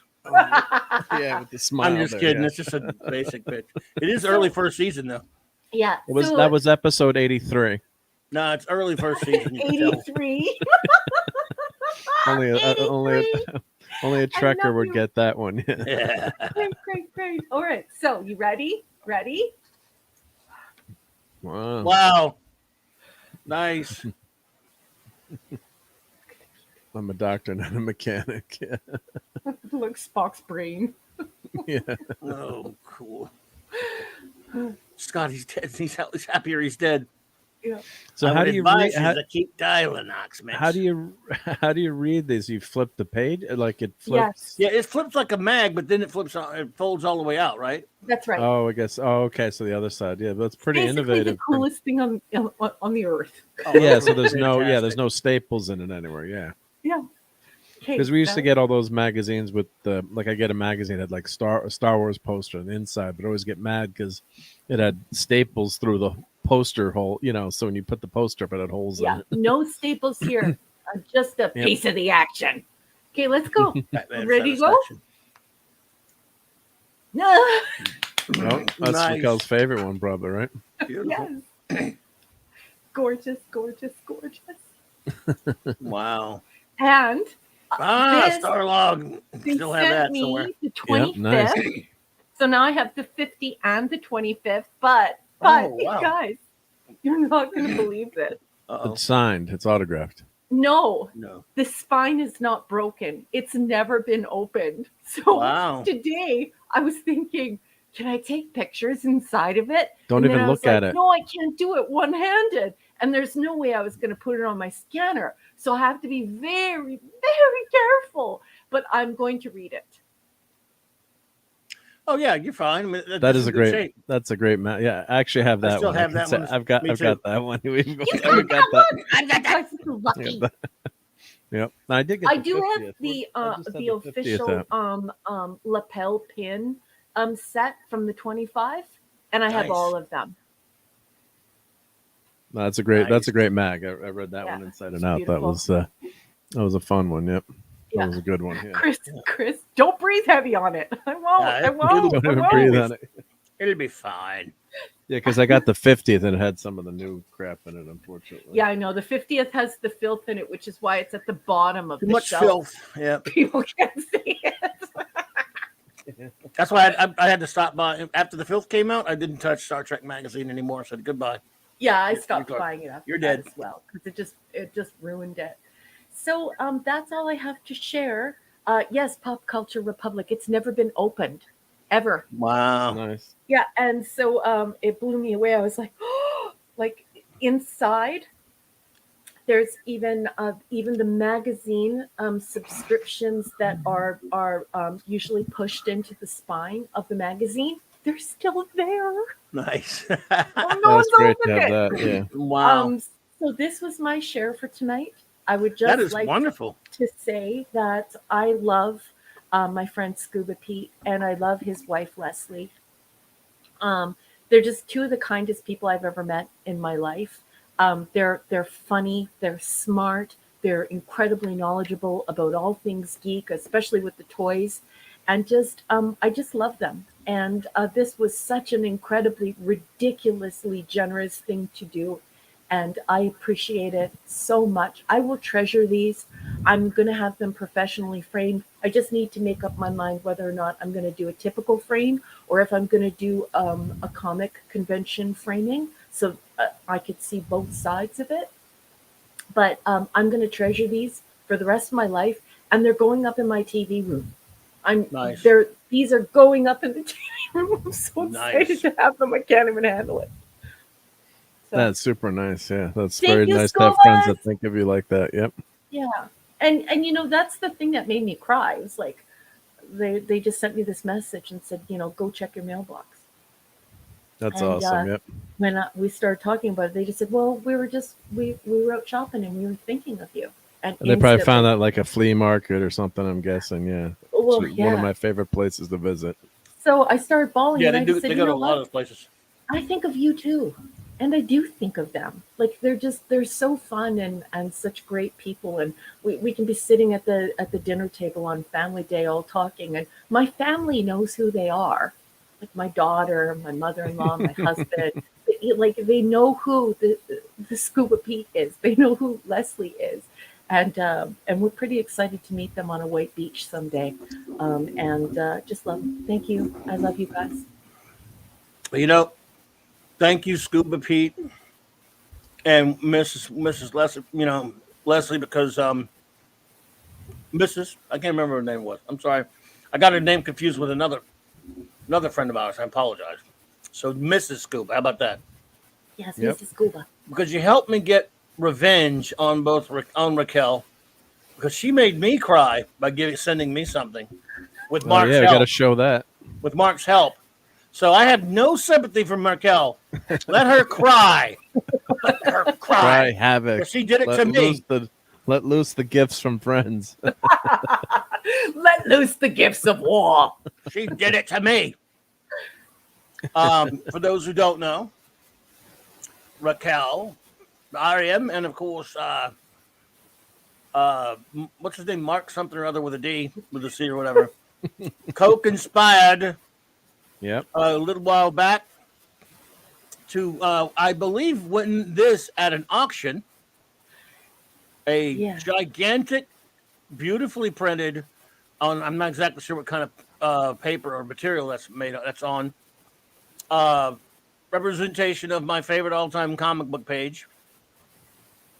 And as you can see how big it is by these Marvel Legends Fantastic Four action figures holding down each side. As a matter of fact, it was rolled up, so I had to have something to hold it down.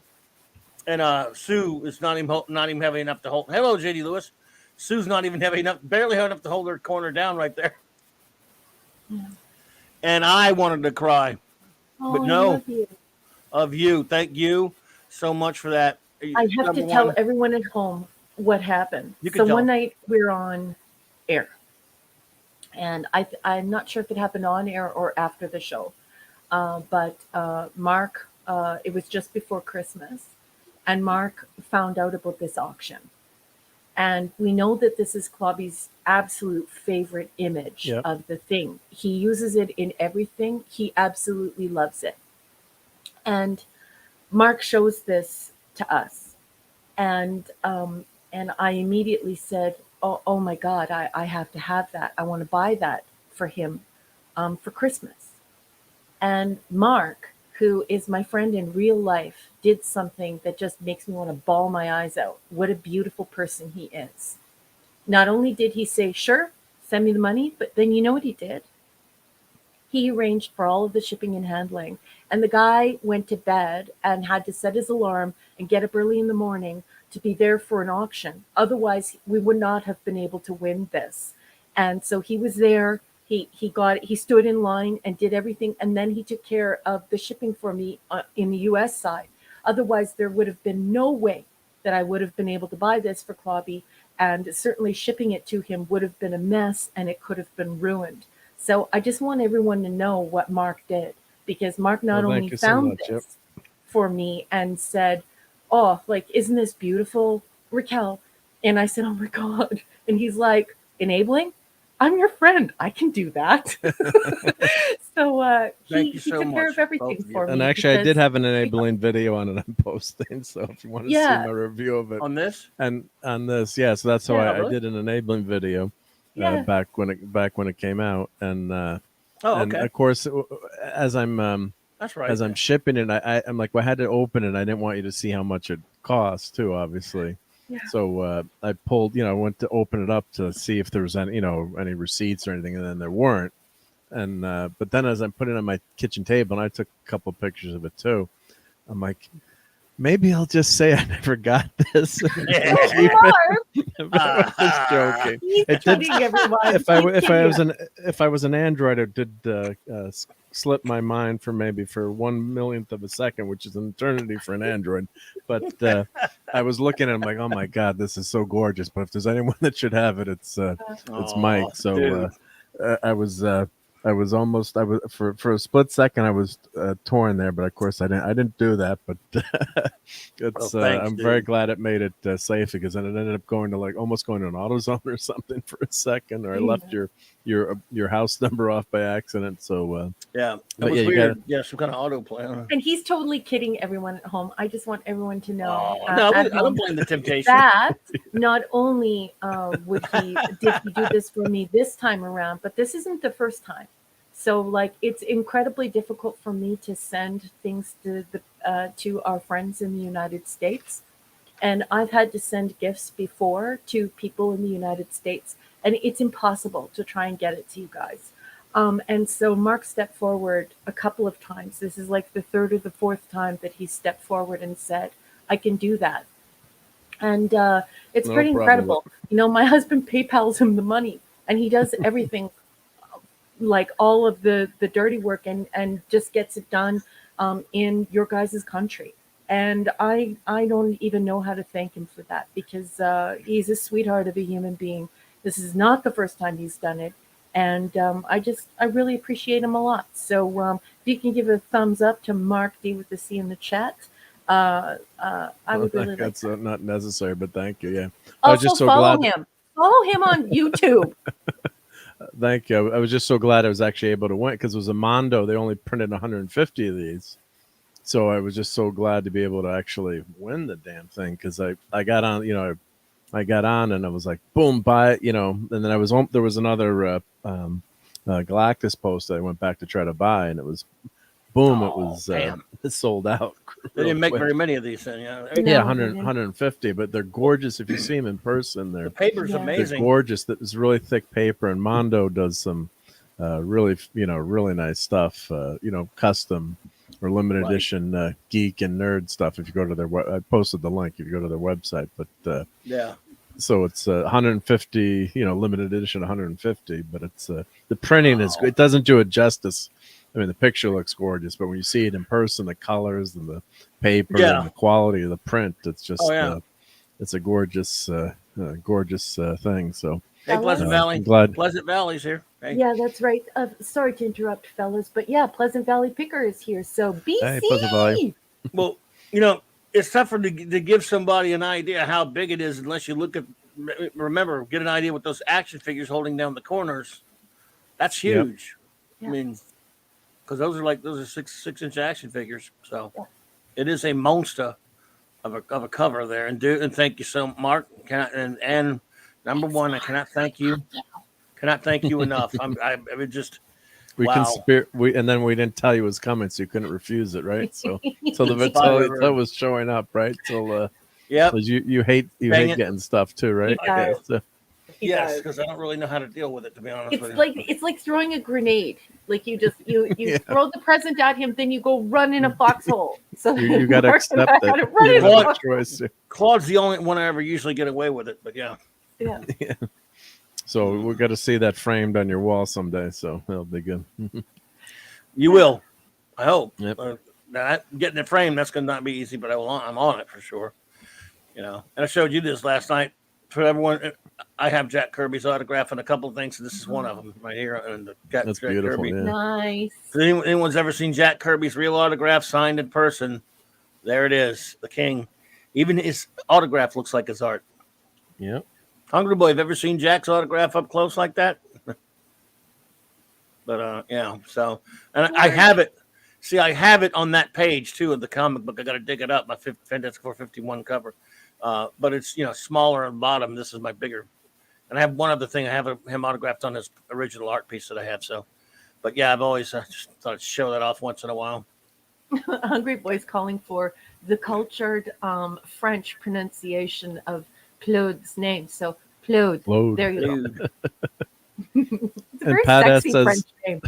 Pat S says, if anyone wants to send me something, collect good coins and first editions Thomas Pynchon novels. I had a buddy of mine who was Thomas Pynchon. Tom Pynchon. Oh, Thomas Pynchon's a famous author. I had a buddy of mine who was a big Pynchon guy. The Crying of Lot 49, and amongst other things. Yeah. Oh. Yeah. Well, I'll keep up. I live in the dirty old stacks of every used bookstore I don the doorstep of. So I will look for you. Can I please just, before we go any further, let me write this down, because if I ever see I think it's Pynchon with a Y, isn't it? There's an I? Okay. Did you know, by the way, Pat, did you know that Thomas Pynchon, this is funny because he's a well-known author from from a while back. He was a big Plastic Man fan. He loved Jas Cole's Plastic Man. Fun fact about it. Somebody give me the proper spelling, please. Might be an I. I think it's an I. He's right.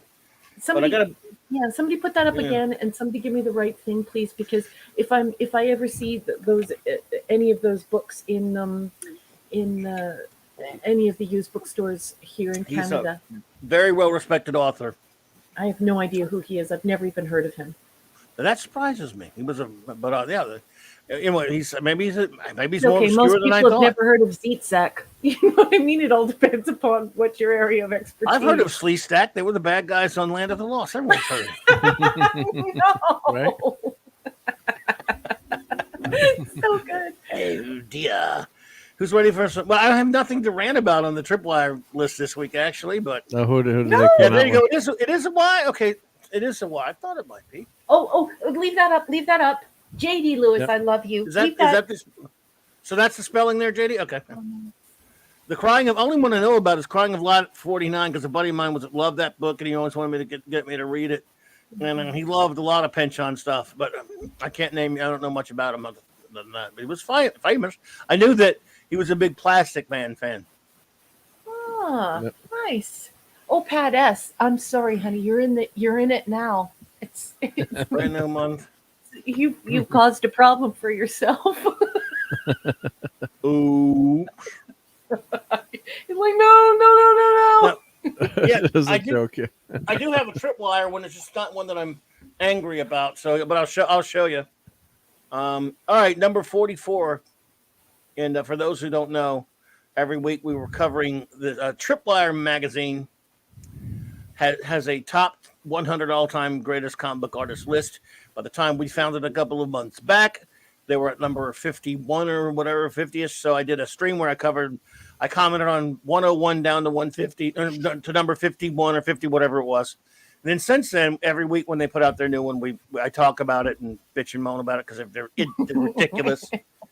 And so here's the latest one, and you'll be disappointed because I don't really have a strong opinion on this one. I respect the artist. It's not really. Hang on a sec. Here we go. Hey, Kai. A gentleman by the name of Kai. Hey, Kai MFS. Good to see you, buddy. Okay. Hope you're doing well, bro. So, number 44 is Daniel Close. Now, I have every respect for his work. It was not. I never really was into that stuff that much. The stuff he did, I think, for Fantagraphics and things like that. He did a lot of that alternate stuff. 8-Ball. Let's see if you can see that. Again, I don't see him. Put it this way: you're putting him above Gil Kane, and you're putting him above John Romita, and you're putting him above George Perez and people like that. It's just that's ludicrous. That's ludicrous. He doesn't belong wasn't above George any Perez of those. number 45? No. Yeah, so 46, 45, 46. Yeah, whatever it was. One of them, yeah. And Ghost World's famous. His work, I have every respect for it. You gonna tell me this guy's a better artist than those guys? No. It's not my cup of tea. But Inconceivable. something not being my cup of tea does not invalidate anything. But what I'm saying is he's not better. I mean, he's not more important than George Perez. Wow, 98, huh? And look, I'm not a Close guy. I just don't really have anything against him. I just think you got him higher than many, many greats. I just Yeah, it's ridiculous. Yeah. That's No. The Ghost I'm World going to just stuff. say no. Yeah.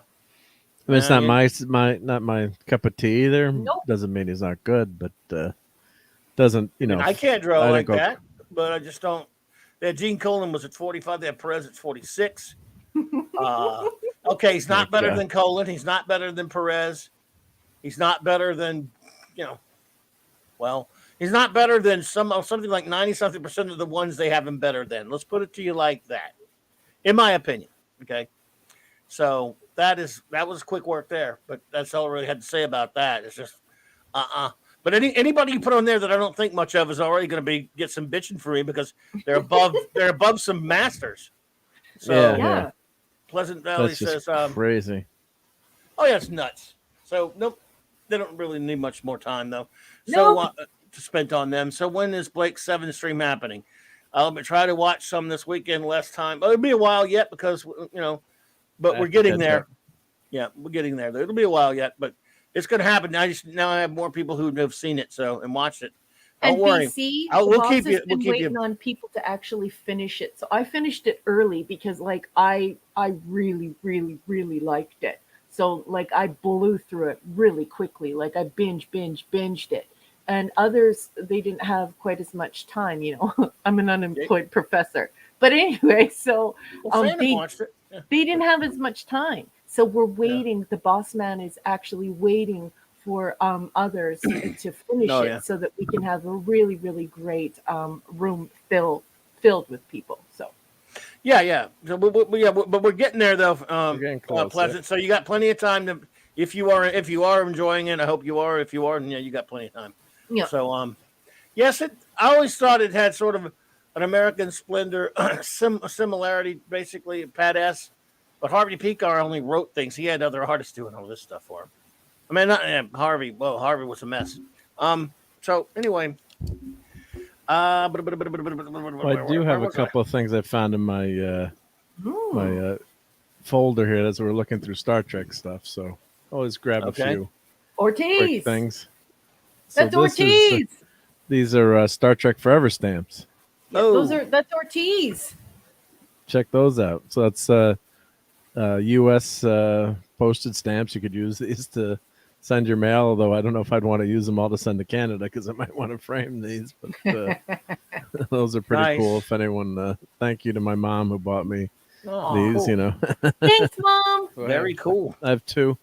Thanks to Mom, I have 2 sets of these. But I got to get these framed and up on the wall. You know, Pleasant. I don't know I can't remember. I'd have to go back and check. I don't think he was, and then with that list, I would have definitely had Russ Manning somewhere in the 50s or 60s, you know. So I don't think he was, but I liked Russ Manning a lot. I was a big Magnus fan. So Russ Heath, I think Russ Heath hasn't even been on yet. Speaking of Russ's, and that's ridiculous. Anti-derivative Jill is complaining. Like, why would anyone use those? Unless you have like 20 sets or something. Yeah, anyone who would use them can I just say, I'm with anti-derivative Jill. You should be smacked upside the head if you use this. Yes, exactly. So this is nice. This is joining the Star Trek fan club, I think, of the Star Trek. It was called the official Star fan Trek club. Fan Club magazine. I used to get that. Yep. So I have my patch, which I never put on my jacket, but yep. Cool. So I had that, and then I got like my scrapbook and Star Trek book, and of course my mom would always pull out articles for me. So back when you actually had newspapers, so I mean you can't really see these that well, but like if she saw something in the newspaper, she would grab it, or if I would see it, and clip it for me. So you know, the explaining, you know, the transporter, things like that. But just fun, you know, fun stuff that would be, you know, back in the day when everyone was reading the newspaper. The only use I ever had for that misnomer, "Beam me up, Scotty," since it was never really on the show that way, was a shirt I used to have back in the 80s. Said, "Beam me up, Scotty. This planet sucks." Yeah, remember that one? Yeah, I remember that one. So here's, you know, when Star Trek is Next Gen is coming out. So, but just like a newspaper clipping from the scan those. Send them have to to me. scan them, and they're need to fun. scan those and put them on the drive. And then like you can see like in the back, you know, these are the movies that were out, you know. Oh boy. You know how dated it is, but Batman. Philadelphia? And Batman. Yeah. So just show a couple more for fun. You need to scan those. I do have to scan these. Yeah, that's a good point. Drive. So here's our favorite man now. Look how young he looks.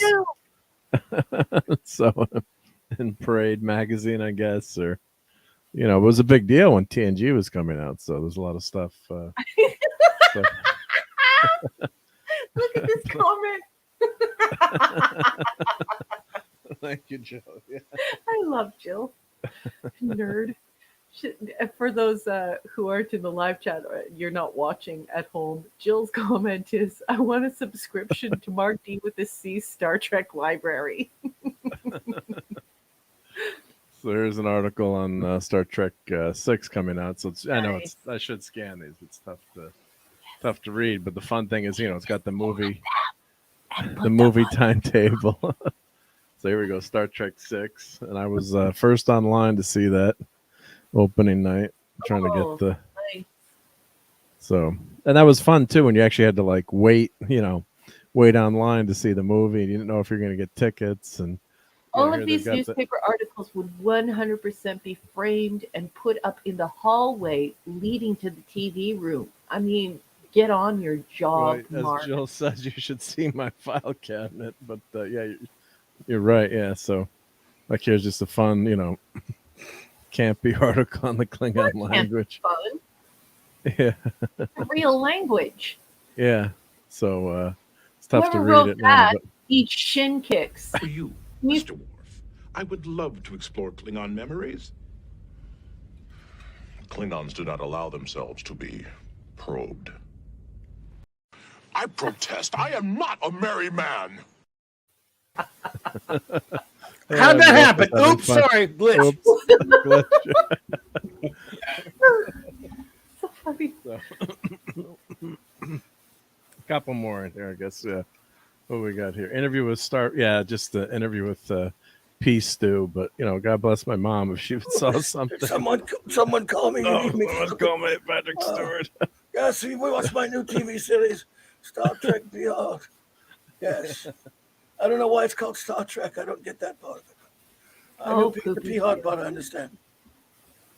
Yeah, so here's they'd send you stuff like for Franklin Mintz, like buy the Enterprise. Why are you bending that card like that? Whoa! So I didn't dox myself. Oops. Oh, okay. Oh, that's a good reason. That's a good reason. Star Trek chums. Yeah, all these great articles that there were, when TNG came out, and and most of these, I'm sure, I clipped some of them, but I'm sure my mom clicked most of them. So Star Trek chums. And the missus is not a fan of any. She'll watch, the movies with me, and she'll go see the movies, but she's not a fan. No, but I still love her. But are you sure? Yeah, I don't know. Yeah. Here's the instructions for that phaser. It was just the old showing. Yeah. So here's the old one, you can see. So I have the old classic instructions. It's pretty good. Still in pretty good shape. So, but yeah. So I have like a whole file cabinet. If I just randomly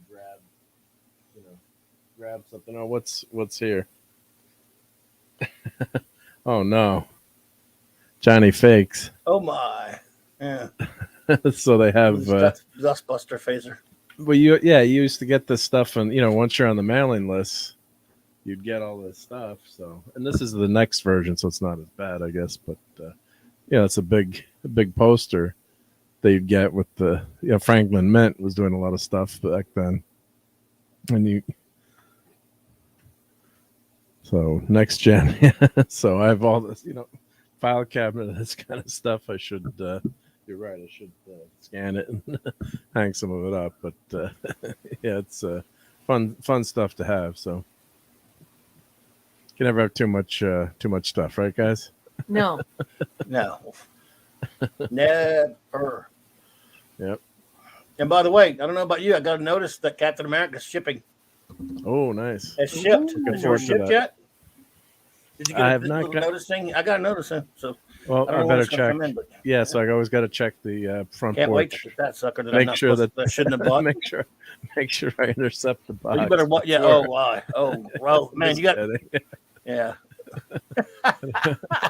Well, I told you on your show that last night. My niece came over and she's like, "Uncle Mark, you added a lot of stuff to the." She came in. She's like, "Wow, there's more stuff in here now because I got the Enterprise up there, and I added some more stuff. I think I've got every inch covered. I'm in trouble. Yeah.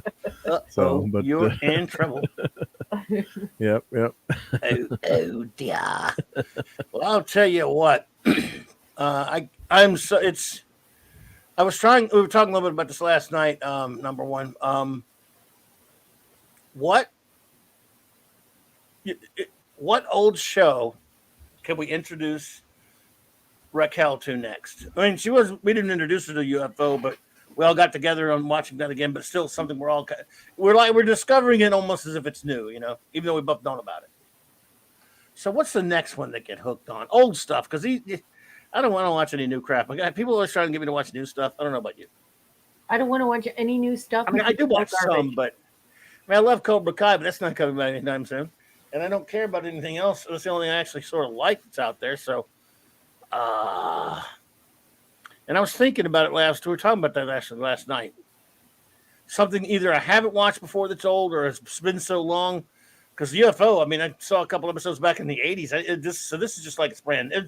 It may as well just say I've never watched it and it's brand new because I don't remember much. We had these old crappy VHS copies of about 6 or 7 episodes that a buddy of mine had back in 1983 or 4, whatever. We managed to get somewhere.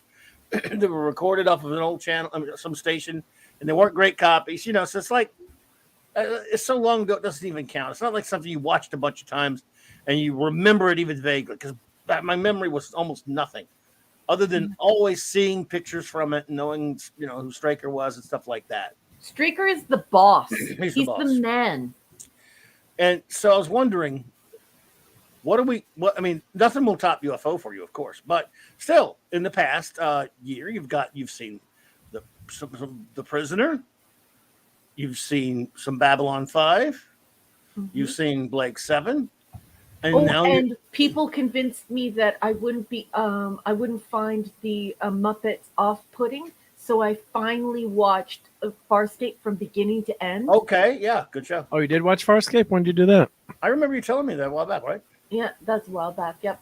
Oh, a while back. Okay. It's important that I tell the folks at home I'm not a geek, so I don't know lots about TV. I don't know lots about film. I haven't spent my entire life memorizing TV shows or films and stuff like that. That's just not what I'm into. I'm a nerd, so I'm an academic, and I really like books.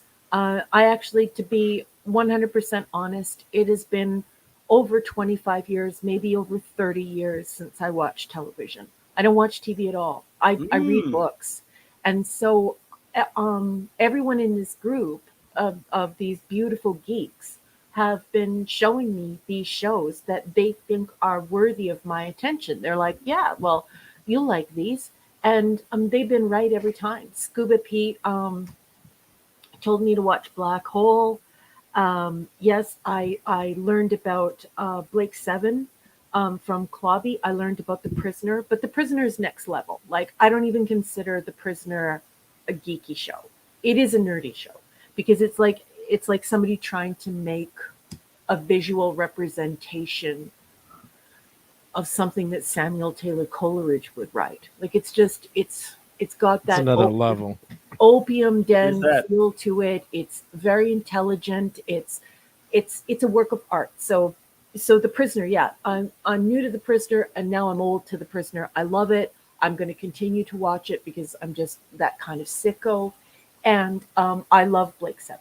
I think that Blake 7 is definitely in my top 10 now, and probably in my top 5. So wow. since I've been watching this new stuff, and watching basically TV for the first time in, it's got to be at least 30 years, you guys, if not more. And even when I was young, I didn't really watch a lot of TV. I was a part of Library Log, so I tried to read as many books as I possibly could each month for Library Log. So even when I was young, I didn't really watch TV. The only thing I really watched was Star Trek. So I find this whole thing invigorating. It's very exciting, and some of it is like outstanding. I think Babylon 5 is just kind of okay. Like, I like Babylon 5. I think it's good, but it's nothing like Blake 7. It's nothing like The Prisoner. It's nothing like UFO. It's nothing like Space 1999 for me. Yeah. Like, all of this stuff that I'm finally getting to watch, not only because I'm Canadian and it's incredibly difficult to watch this, and this stuff isn't even available in my region, but also because I'm a nerd. Like, I didn't do all this cool stuff you guys did. So I'm getting caught up. I'm having a great time. And Clobby's right. If you have any suggestions, please tell me. Well, I was about to, because you guys are talking about a lot of cool stuff. I promise I'll address all of it there.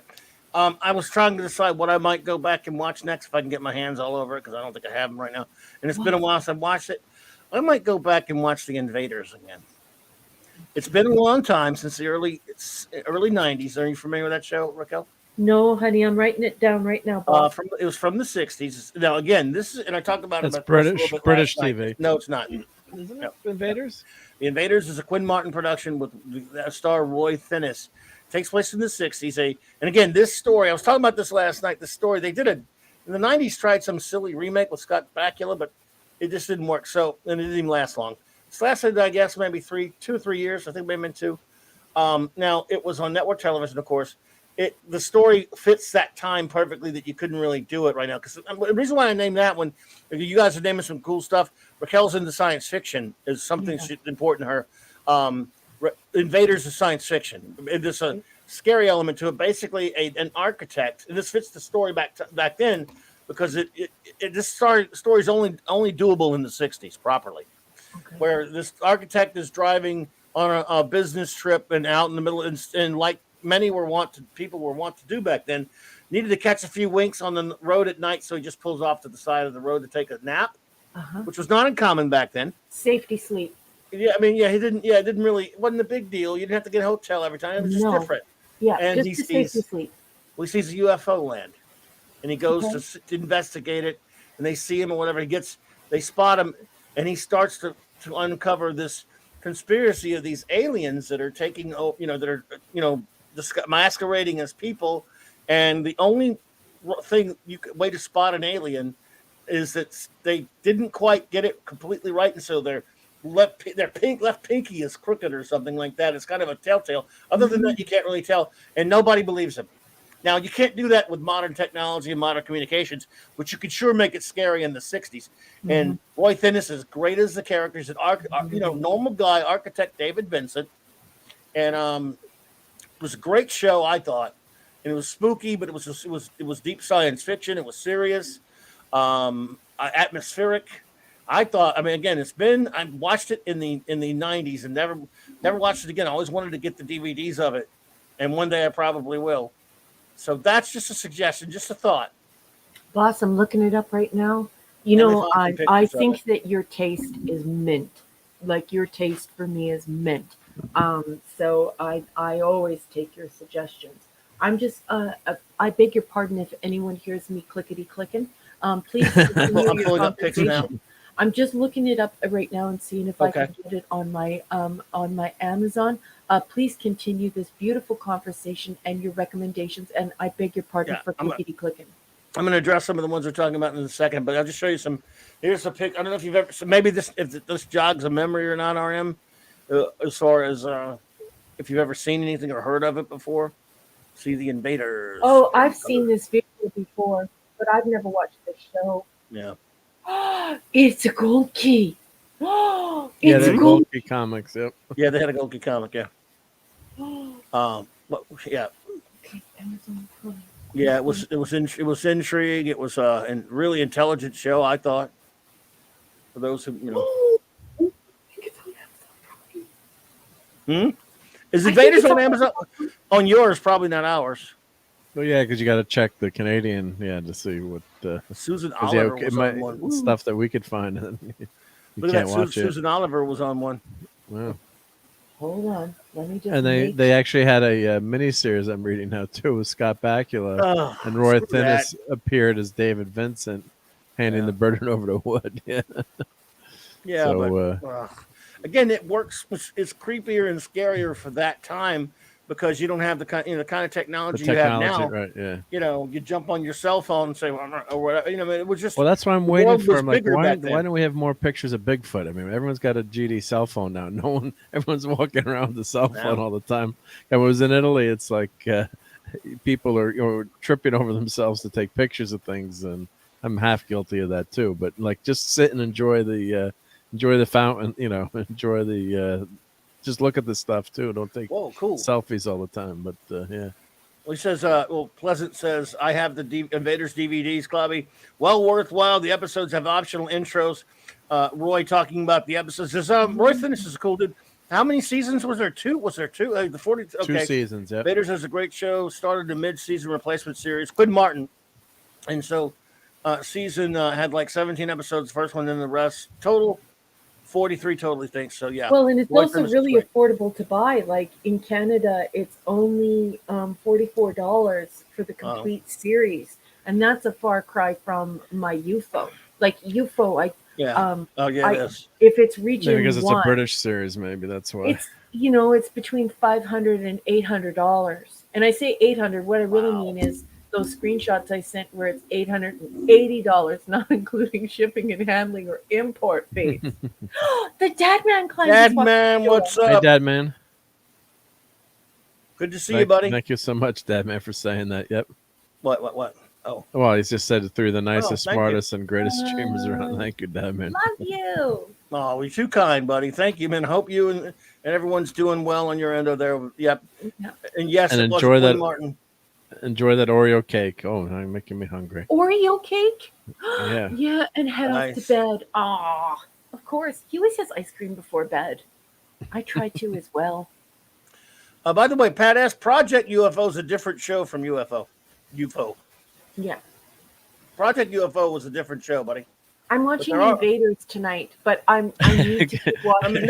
You need 43 hours, Raquel. You might, and it might not even be you might not even be interested in that, Raquel. You're gonna love it. I doubt it, Clubby. Like, I like everything you like. Like, there are some nights when we're on Saturday Night Star Trek together where you practically sound like you're reading off my notes, and I think people think we're full of it. Like that we talk about the episodes beforehand because it's like you say my exact notes. I love your brain. You're my Star Trek soulmate, and you have excellent taste in science fiction. So I'm going to go ahead and pull the Briggs on this Invaders show, make it all happen. You said it's on. You have it on Amazon or something? Yeah, I'm pretty sure. You can buy it for $45 on Amazon. Oh no, I thought you meant you have it on Amazon Prime. I'm pretty sure I can get it on Amazon Prime because it looks as though even if it's not free with Amazon Prime. When I just looked it up, it said that it's $1.99 per season. $4. Take my shut up and take my money. Is that all for 2 seasons? Holy yeah. An episode, probably, right? I thought that was like per episode or something. Oh, there's a that element to the Invaders, which is rather pronounced. I'm very excited. Now, are you sure that's not per episode? Holy crap! That's yeah, it's gotta be per episode. Yeah. No, it says per season, guys. No kidding. Yeah. Well, fairly sure that Raquel knows how to read. So. Yes. Well, I'll let you know when her many times. I'll let you know when the SHIT is super expensive. Well, yeah, I mean, but if it's that much for a season, that's a bargain for sure. $4. Yeah. I'll pay $4 for Invaders. Streaming, right? Yep. A stream of it, yeah, right. Yeah. Cool. Well, I mean, if that's the case, that way is if you don't like it, you didn't lose too much. So, yeah. Yeah. A Quinn Martin production. I like Thinness. Well, he's pretty cool in the show. I am still extremely excited about UFO, and I need to watch it again and again and again. No, me too. I'm very afraid of them pulling this show, and it's so expensive, and I just don't want this to ever. We're gonna get physicals of it for you. Yeah, this needs to be physical, and I've decided that I'm not going to do like a typical moon-based girl cosplay for this. I actually think I'm going to do a full pilot, and the reason why I can do a full pilot is I can do a silver cat suit that like the pilots wear, and I can do my thigh-high mirror chrome boots, but I can do, because I have long hair and I like long hair, I was going to do a long purple wig, and I can do like a devastatingly low zipper draw in the front and do the shadow badge on the side. So then I think it would look sexy. Plus it's full cosplay because you're not copying the show, you're actually cosplaying. And so that would be immersive cosplay. So I might do pilot, moon-based pilot. So basically like Interceptor pilot.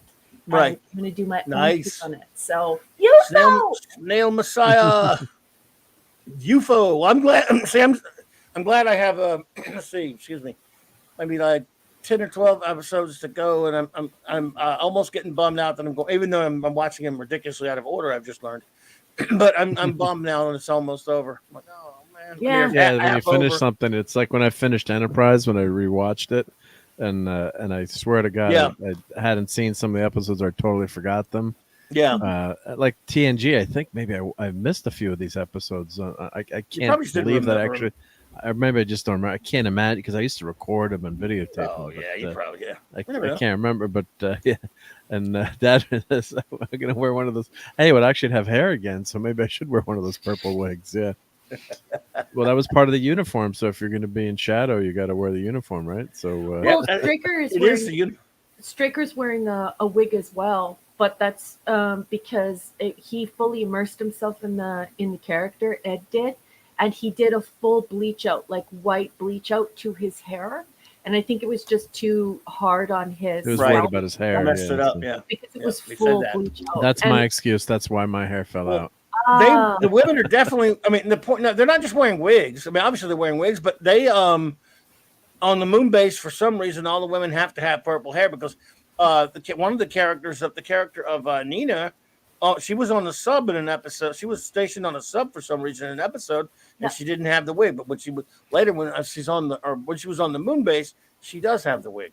Yeah, I read it's part of. I tend to think of it as an immersive thing, as though they are some type of a guild. Do you know what I mean? Like you have to, like if you're in the guild, they're like the Freemasons, because the moon base girls are above everyone, even the base scientists.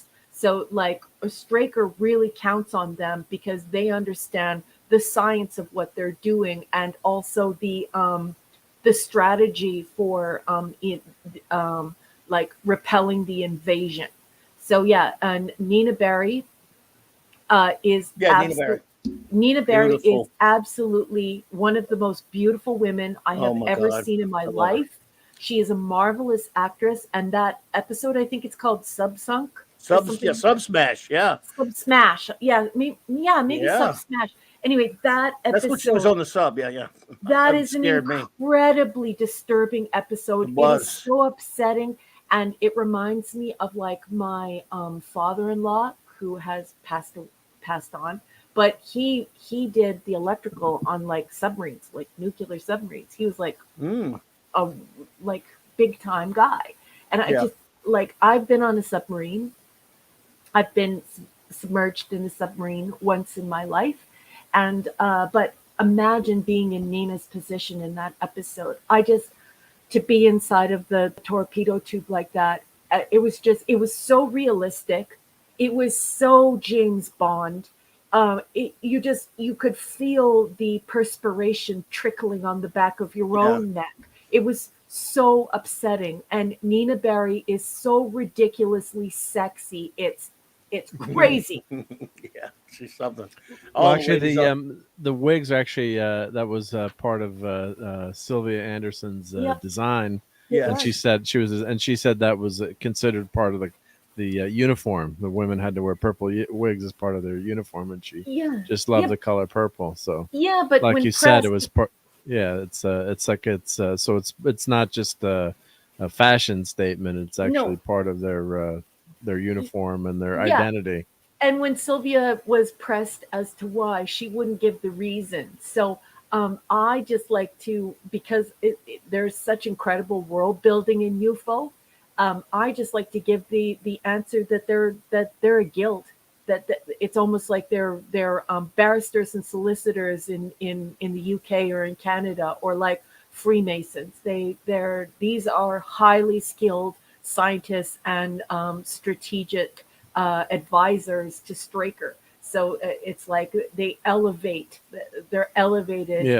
to that guild status, and they have to wear that uniform. So I think it's dumb that they pressed Sylvia for that, because as you well know, Mark, the costuming on this show is so incredible. That's beautiful. Yeah, it's so beautiful. And that's her work, perfect. I think, probably, right? Mm-hmm. A lot of it is her designs, I'm assuming. Yeah, Sylvia, even her makeup. Oh my God! What is the far-flung future of 1980? Yes, it is.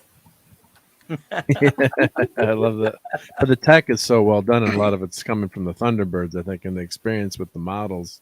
That was the one great thing about the T-Bird show was you as a kid, you just loved the how it looked and how realistic it looked, and aside from the marionettes, and after a while it didn't bother me. You just got into it, but just all those ships and all the things they would do and transform, and and you can see that, you know, taken to this series, that they do such a nice job with the special effects, and it's just really you know, really well done. And there's something so cool about those models, like even in the first episode when you see the Rolls Royce explode, and it's just so well done. I mean, a little bit you can check that it's a model, you can catch it's a model, but it's just so well done on that scene. Just that Rolls Royce exploding.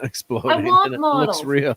Yeah. Keep your stupid CGI to yourself. And Claudia, yeah, that Interceptor, that's a rendering by an artist on, I think, DeviantArt. That one's on my Twitter. Yes, folks, I'm back on Twitter.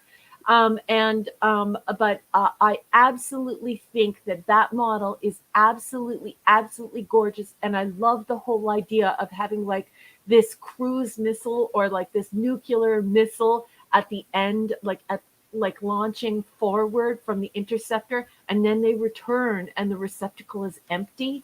It's just so good. And how about the way Sky One takes off from the sub? Oh, I love Sky One. It's so cool. I want Stryker's car. Oh, Stryker's car is awesome. Now, what's his face's car is a little crazy color. What's his, Foster? Foster's car is a little bit, I don't know about that color, but it's still a cool car. Yeah, it's definitely a weird color, but I mean, it's lavender or whatever. Yeah, it's a light lavender. Pink, but yeah. Clobby, I was wondering if I could please just throw it to you, because I would love it if we could talk about the thing that you and I were talking about in private. I think we were walkie-talking. We were talking on our walkie-talkies. What was that? And you were saying, so there was Thunderbirds, and then there was UFO, and then I knew this, but I didn't like connect all of the elements of the story.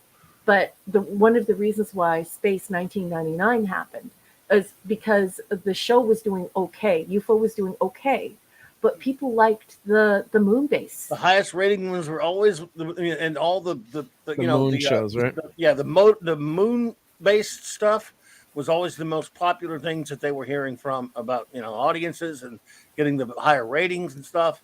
And it should have gone on. It could have been more seasons. But they didn't quite make it, and but they saw that the most popular thing about the show was all the moon-based stuff. Yeah. Which, at the end, it's I guess you could see this being the same universe, sort of as. Yeah, it is. It's well, basically, it wasn't that the next season. It became Space 1999. If you gave me a choice, I would want more seasons, at least 2 or 3 of this. Me too. Then I like Space 1999 fine. I'm much more of a Trek guy. Yeah. I like it, okay, especially the first season, but I never go back and it's not the thing I've ever wanted to go back and watch over and over again. Now, since I haven't watched it in a long time, I probably will very soon go back and start watching it, because I don't have Invaders right now. I don't know how I'm going to get it, but I might go back and just start watching some Space 1999 again. But it's never the thing I've ever loved as much as everybody else, where I watched it over and over again. I have every respect for it. I like it. This I like 10 million times better.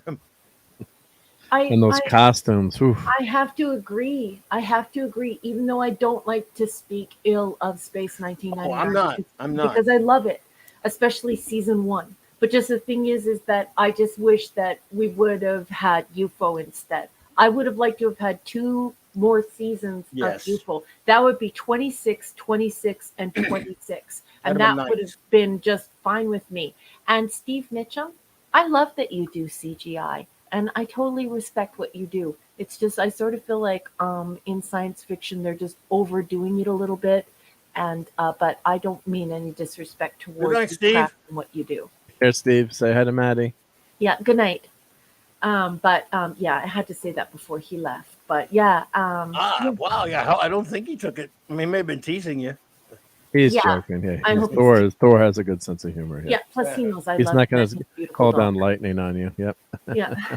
But I totally agree, Clobby, and it's an odd position to be in, because Mark loves the Thunderbirds. Everyone loves Space 1999. No one's actually watched UFO. And so you're sort of, it's like you're trying to explain to people that there's this beautiful thing in between. Yeah, I never expected to like it this much. it was just I knew I would like it, and it was just some. And there were a couple, like I said last night, without going into any details, there were a couple episodes that disturbed the living crap out of me in the best of ways. Mm-hmm. Like some stuff, I'm like, oh my god, it made me uncomfortable. That is messed up. Creepy. I mean, Not even, and again, like I said, nothing to do with anything scary. Nothing to do with just anything. a bad idea or a scary idea. I mean. Just bad that happens in the story. Yeah. I mean, something to people. In other words, nothing like gory, nothing like scary. I mean, because it's creepy. It has creepy elements, but nothing that that gave me the willies in that kind of way. No, just things. I mean, the level of writing is just extraordinary. The things they let themselves they were able to get away with on a show that ostensibly was made, I guess, for, I don't know, say it was made for kids. It wasn't really, but obviously kids who loved Thunderbirds and those kind of things were definitely, part of the audience target audience when this was made. It was for families. It was for, everybody. It was a network TV show. Although it was ITV actually. So it wasn't made for specifically exclusively for British television. It was made by ITV. Yep. So it was made for both American television and of course over there as well, the Thames Network. But yeah, but if you see on the surface, if you've not really watched it and you look at these pictures for the things they did in a couple of these episodes, and I haven't seen them all yet, I'm like, oh my goodness, that is heavy. That is messed up. And I mean, but that's what's great about the show, because you still got all the fun stuff too. Yeah. And when you're going to write a downer, it be a good show and have more than just, when all you've got is a downer, then I'm not impressed. When you can be this challenging and intelligent and extraordinarily well written of a show, then you can be a downer to me sometimes. You can punch me in the gut sometimes, and I'm going to keep coming back because you're making something that challenges me. I love you, Clobby. And Pleasant Valley Picker says, Raquel, I agree 100%. CGI often sucks. When they added CGI to TOS, it was mostly awful. The CGI looks cartoonish. And this is the comment that really gets me, because I 1000% agree with Pleasant Valley Picker. Listen to this sentence. The 60s effects look more realistic to me. Can I just say, I totally agree. I find that the 1960s effects with the models and stuff, I find that it's more immersive for me. Like I don't get pulled out of the story. When it's too fantastical and there's all of this busy craziness, like the Transformer movies and all of these superhero movies, when it almost feels like an epileptic seizure to me. It's just flashes of light and so much action, you almost get sick from it. Whereas the 60s effects, they keep me immersed. So I appreciate your comment. I love it. And I feel you, Pleasant Valley Picker. Yeah. Yep. I wonder if it's too late for me to go to get this thing in, start doing it in prod order. The Invaders I don't have Invaders. I used to have some old VHSs of it, but I think that's out. That's something I can find on DVD eventually somewhere. Oh, yes. Look at this comment from Hungry Boy. Hungry Boy, not only do I totally agree with you, but that's why I don't watch Star Wars anymore. People are like, you only watch the first 3 movies? Yeah, in the theater when they came out. And yes, the 1977 Star Wars stuff looks way more real. It looks way more. It's beautiful. I absolutely love it. Was that computer motion controlled camera? That was that great ILM innovation where it was a camera motion combined with beautiful models, but that's why it's so smooth. And when you see that opening, a Corellian cruiser comes in to capture Leia, and then you think you're seeing this huge spaceship, and then another massive spaceship comes overhead, and I was 10 years old or 8 years old in that movie theater, and it just blew you away. You're like, holy crap! But even my dad, who was very jaded and didn't want to take us to see that crap Star Wars, and that was one of his favorite things. He would always say crap. And he was, what's this crap I'm going to watch, because he was more of like a, Saturday serials, Indiana Jones type stuff. And what's this fake sci-fi crap? And, and he loved the movie too. But I mean, it was just so so groundbreaking. And 2001: A Space Odyssey obviously is probably Ed Bishop was in that. one of one of the first really realistic special effects movies. And then and Star Wars, it's space fantasy, it's not hard sci-fi, but just the special effects and that whole world, when it was a dirty, grungy world, a lived-in world, that really, there's a place you could envision going to. And that's what you love. Like this show, just watching a few episodes now, it just sucks you into that world. And even though the costumes are outrageous, it kind of makes so fun though. But are they outrageous? It makes sense. Well, enough at the time. No, I mean they were trying to be futuristic, but like for me, they're just perfect. Well, I mean, they're outrageous in a complimentary way. Like they're just so fun to look at. I mean, they're so And you go, who wouldn't want to dress up like that? And go, it was so. You can't overeat if you're on that. You can't overeat if you're on that show. Jeez, they don't have that sort of thing. Milton Knowles, the insane witch king. Well, hello there, Milton. Ooh, welcome. Yeah, when I was in Rome, I'm like, how come there's no overweight people here? What's going on? It's I don't like know. everyone's in shape. They were all with me. I hope this channel doesn't talk about comic books. They are the worst. Never once have we ever talked about a comic book error. No. Actually, we just got through, but did you guys see this beautiful, super cerebral, geeky comment from Hungry Boy that is just absolutely beautiful? This is the kind of geek stuff that I like because it borders on nerd. This is like actually talking about fine art, how this stuff works. Listen to this. Also, real lighting, he's speaking of the models, captured by film with real shadows, is what our eyes are used to. Thus, better, more real, he puts in quotes. This is exactly what I'm talking about, Hungry Boy. This is what Pleasant Valley Picker and I like. This is what many, many nerds and geeks love. We love those models. They're not hokey. They're not stupid. They're not, dumb and passe or, I love your comments, Hungry Boy. I mean, I just I love the ladies on the show, of course. They're all wowzers, just amazing. Yeah, they're wowzers. They're wowzers. And they look great. They look normal. That's what the women look like in my generation. This is what we look like, and I'm going to dress up like it. And I don't care what anybody says or what anybody thinks. I've actually wowzers. I've actually been to cons. It's been a while where ladies have cosplayed these things, and which is all fantastic. But no, it's sort of like when the RLM were talking about that horrible show we already talked about tonight, and they were talking about one of the things that makes Star Trek so amazing and important to people is they make you don't just watch a show and see a story, go, yeah, that's characters. And because there are many shows that are really good shows that you do that. But how many shows immerse you to the point where it makes you want to captivate you? You want to live in that world type of thing. Yeah. Real Star Trek does that. UFO has that quality. It's sort of like that as well. I mean, obviously not some of the horrible stuff that goes on. I mean, but just the way everything looks and the whole feel of it and everything. Yeah. It's fun, and yet it's also brutally serious too. And God, it's just so good. Such great science fiction. 70s was great, yeah. So beautiful. It's beautiful. It's beautiful. It's just so perfect. If you love James Bond, if you love TOS, and you can't get enough of the original James Bond and the original Star Trek, and they're like drugs to you, you will binge so hardcore on UFO. You'll be hooked. You'll be jonesing. It's the best. Yes, Pleasant Valley Picker. I'm a Harryhausen fanatic. I love Ray Harryhausen. Yep. Jason and the Argonaut, Seventh Voyage of Sinbad, Golden Voyage of Sinbad. Love them. Big fan. Yes. J-Man, we did a show on comparing a bunch of Harryhausen. What did we do? We did Clash of the Titans, new versus the old, and a bunch of yeah. When a bunch of his Harry. If you look up on J-Man's channel, there's a bunch of.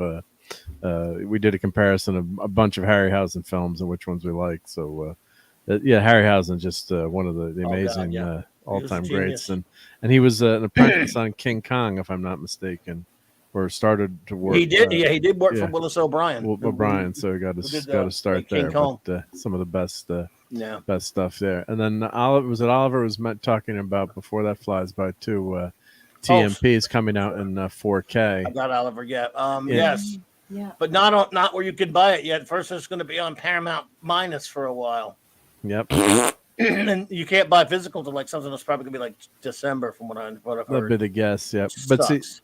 But see, what happened was, just to explain the history of that. So what the director of the motion picture got extra money to go back and do his director's cut. Robert Wise. Robert Wise is a brilliant director, and it was a great pick for not a sci-fi guy, but it ended up being a brilliant pick. So what they did, they added scenes, but back in the day when they did this, they added scenes in CGI, but they were rendered in standard definition of 480p, which is your VHS resolution. So when they comes time to do 4K, so not everyone, but there's a misnomer that film isn't high grade, but film is actually better than digital in terms of I shouldn't say better, but it's the resolution is there, just put it that way. So when they're doing 4K, they're going back and they're taking a digital scanner, and they're scanning the film at 4K resolution. So originally when they came out with DVDs, they would just scan the DVD at 640 by 480, or 480p. So it's a low res scan, but of course, who cares? Because you just got the quality of the DVD. Why would you bother to scan it at a higher resolution? So now the film has the quality there. It's got that available. So if you remember, if you had parents in the 60s, of course, a lot of times they would take slides, and slides are better resolution than film. So if you had slide night on Sunday night, your dad or mom would pull out the slide projector and you'd watch your slides. So what they're doing now is they actually went back and remastered it and fixed it, and they're scanning it in at 4K so we can get it on our 4K players, and of course soon enough we'll have 8K. But it's if you've got an old TV show, that's why Star Trek, the original series, was able to be instantly scanned to Blu-ray quality or 4K, because they've got all the effects are rendered in 4K. But what they had to do was the same thing with TNG, was spend a lot of money and re-render all the CGI stuff, because unfortunately, if it had been done with models, they could have just scanned it on film, but it was only at that original resolution, which isn't high enough for 4K. So I've always loved that. That I don't know about you guys. I think I love that director's cut, and I think it was beautifully done, and the scenes that they added, added to the movie, and it's just. I think it's as much as I love, I'm wearing a Wrath of Khan shirt tonight, but as much as that's one of my all-time favorite movies, I think the motion picture is actually the most Star Trek of all the movies in terms of story and the You're epic darn scope. right. Yep. Fellas, can I please interrupt? Because our friend JD Lewis, he's tuckered. He's going to turn in. He says, going to bed. Good night. JD. Friends, he says, we'll Take see care, you JD. on Saturday. So he'll be there for Saturday Night Star Trek. Good night, JD. Thank you for being here. Have a good one, buddy. Take care. Thank you for being here. And Pat S is holding out for 16K, but hopefully I'll get that someday. But That might be the first 4K I buy, because they say even though I don't have a player, I'll never have the TV. I'll never be able to afford. Yeah, you will. You will. The TV for believe it. Trust me, I won't. And I won't have the player. But the next like TV you'll buy will be 4K without. You don't have a choice. I mean, no. yeah. Well, Yeah, but Okay, I don't but like now it. I don't like the way it makes me but feel. it comes with a Blu-ray, so at least I'll be able to watch that. Yeah, but I've watched a lot of 4K and I don't enjoy it. Like, Why? I It's don't so know. sharp. Like, a friend of mine bought a very expensive 4K, and we watched the demo. So a lot of wildlife, like sort of like a wildlife National Geographic. Yeah, Blue just, Planet like, or whatever. Yeah. Yeah, and I found that it was like making me almost kind of sick, like to my stomach, like motion sickness. And then we watched. Maybe it's the settings you had on the TV. I don't know, but I don't know, but then we also watched Carbon. Like we watched some Carbon, and I felt the same way. I don't know what it is, but I feel that way with 3D as well. I can't watch 3D. I can't do it. So I'm not sure if I'm going to be a 4K person. Like and pretty soon everything's going to be 4K. I don't know what I'm going to do. Because it's if you go to the movie theater, you're watching a quote unquote a 4K film. I mean, it's the film is 4K. What messes up some of the TVs. They have that smoothing option that they turn on to try to interpolate the pixels in between frames. So you'd always should turn off any kind of smoothing feature and refresh rates on your TV. Yeah. Good night, Dad Man. They call it different. Yep. Good night, Dad Man. Oh, good night, Dad Man, and the whole Dad Man clan. Please tell the ladies that I said good night, Dad Man, and thank you so much for being here. I'm jealous about the Oreo ice cream, by the way. Yeah. So, but I think it could be.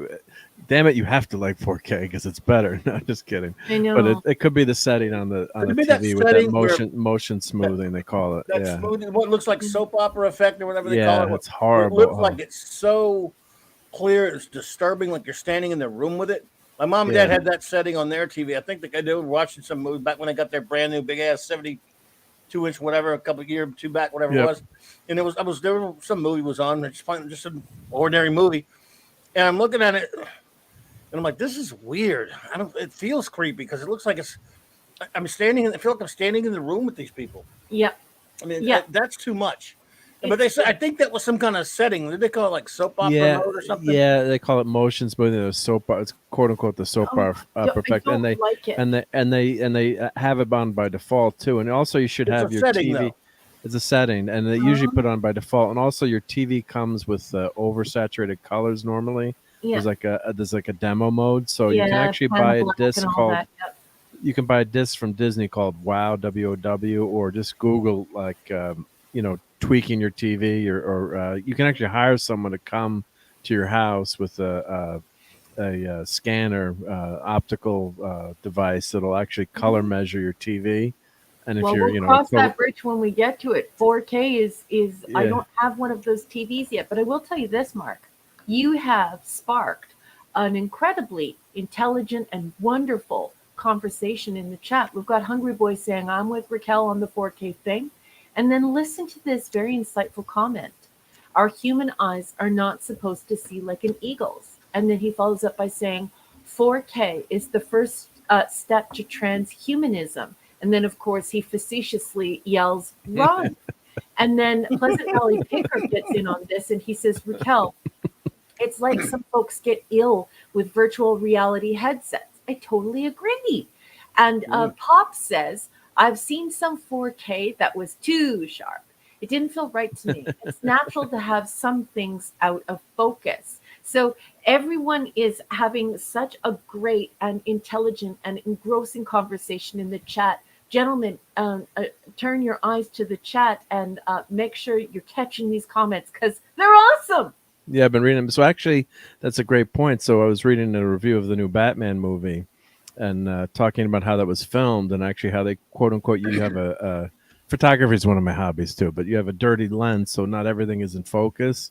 And they were actually contrasting that to this reviewer, if I could remember the YouTube channel, I'll try to find it, but it was a brilliant review, and saying how that you guys are 100% right, where you don't want to have this Hallmark effect, or they're showing the Marvel movies where everything is totally clear and crisp, and all the colors are white and saturated, and it's almost like a cookie cutter type world where the whether you like or don't like the Batman, but the cinematography was utterly gorgeous in there. And what they actually did was use the lens that was an older anamorphic lens that would actually leave the edges of the film blurry, so to kind of draw you into the center of the screen, and you have like a more realistic effect. So for your even if you're not a Batman fan, and maybe you don't like, I happen to really like the movie, but just when you watch some of it or see some of the clips, that's why the Gotham City and that whole atmosphere and how it was shot was so beautiful. And I'll try to find that YouTube video, but they were talking about how everything today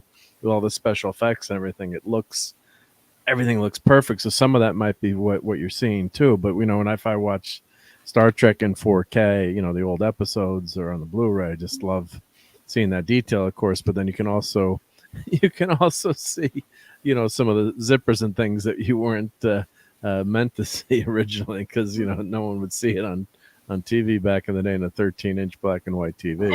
And it's really changed even the way women and men behave. Many podcasters, even ones that you think are rough and tough guys, they're using filters now.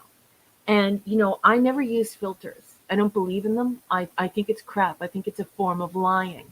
But at the same time, it's important for people to realize that the cameras they're using now, they can see like every single pore on your face.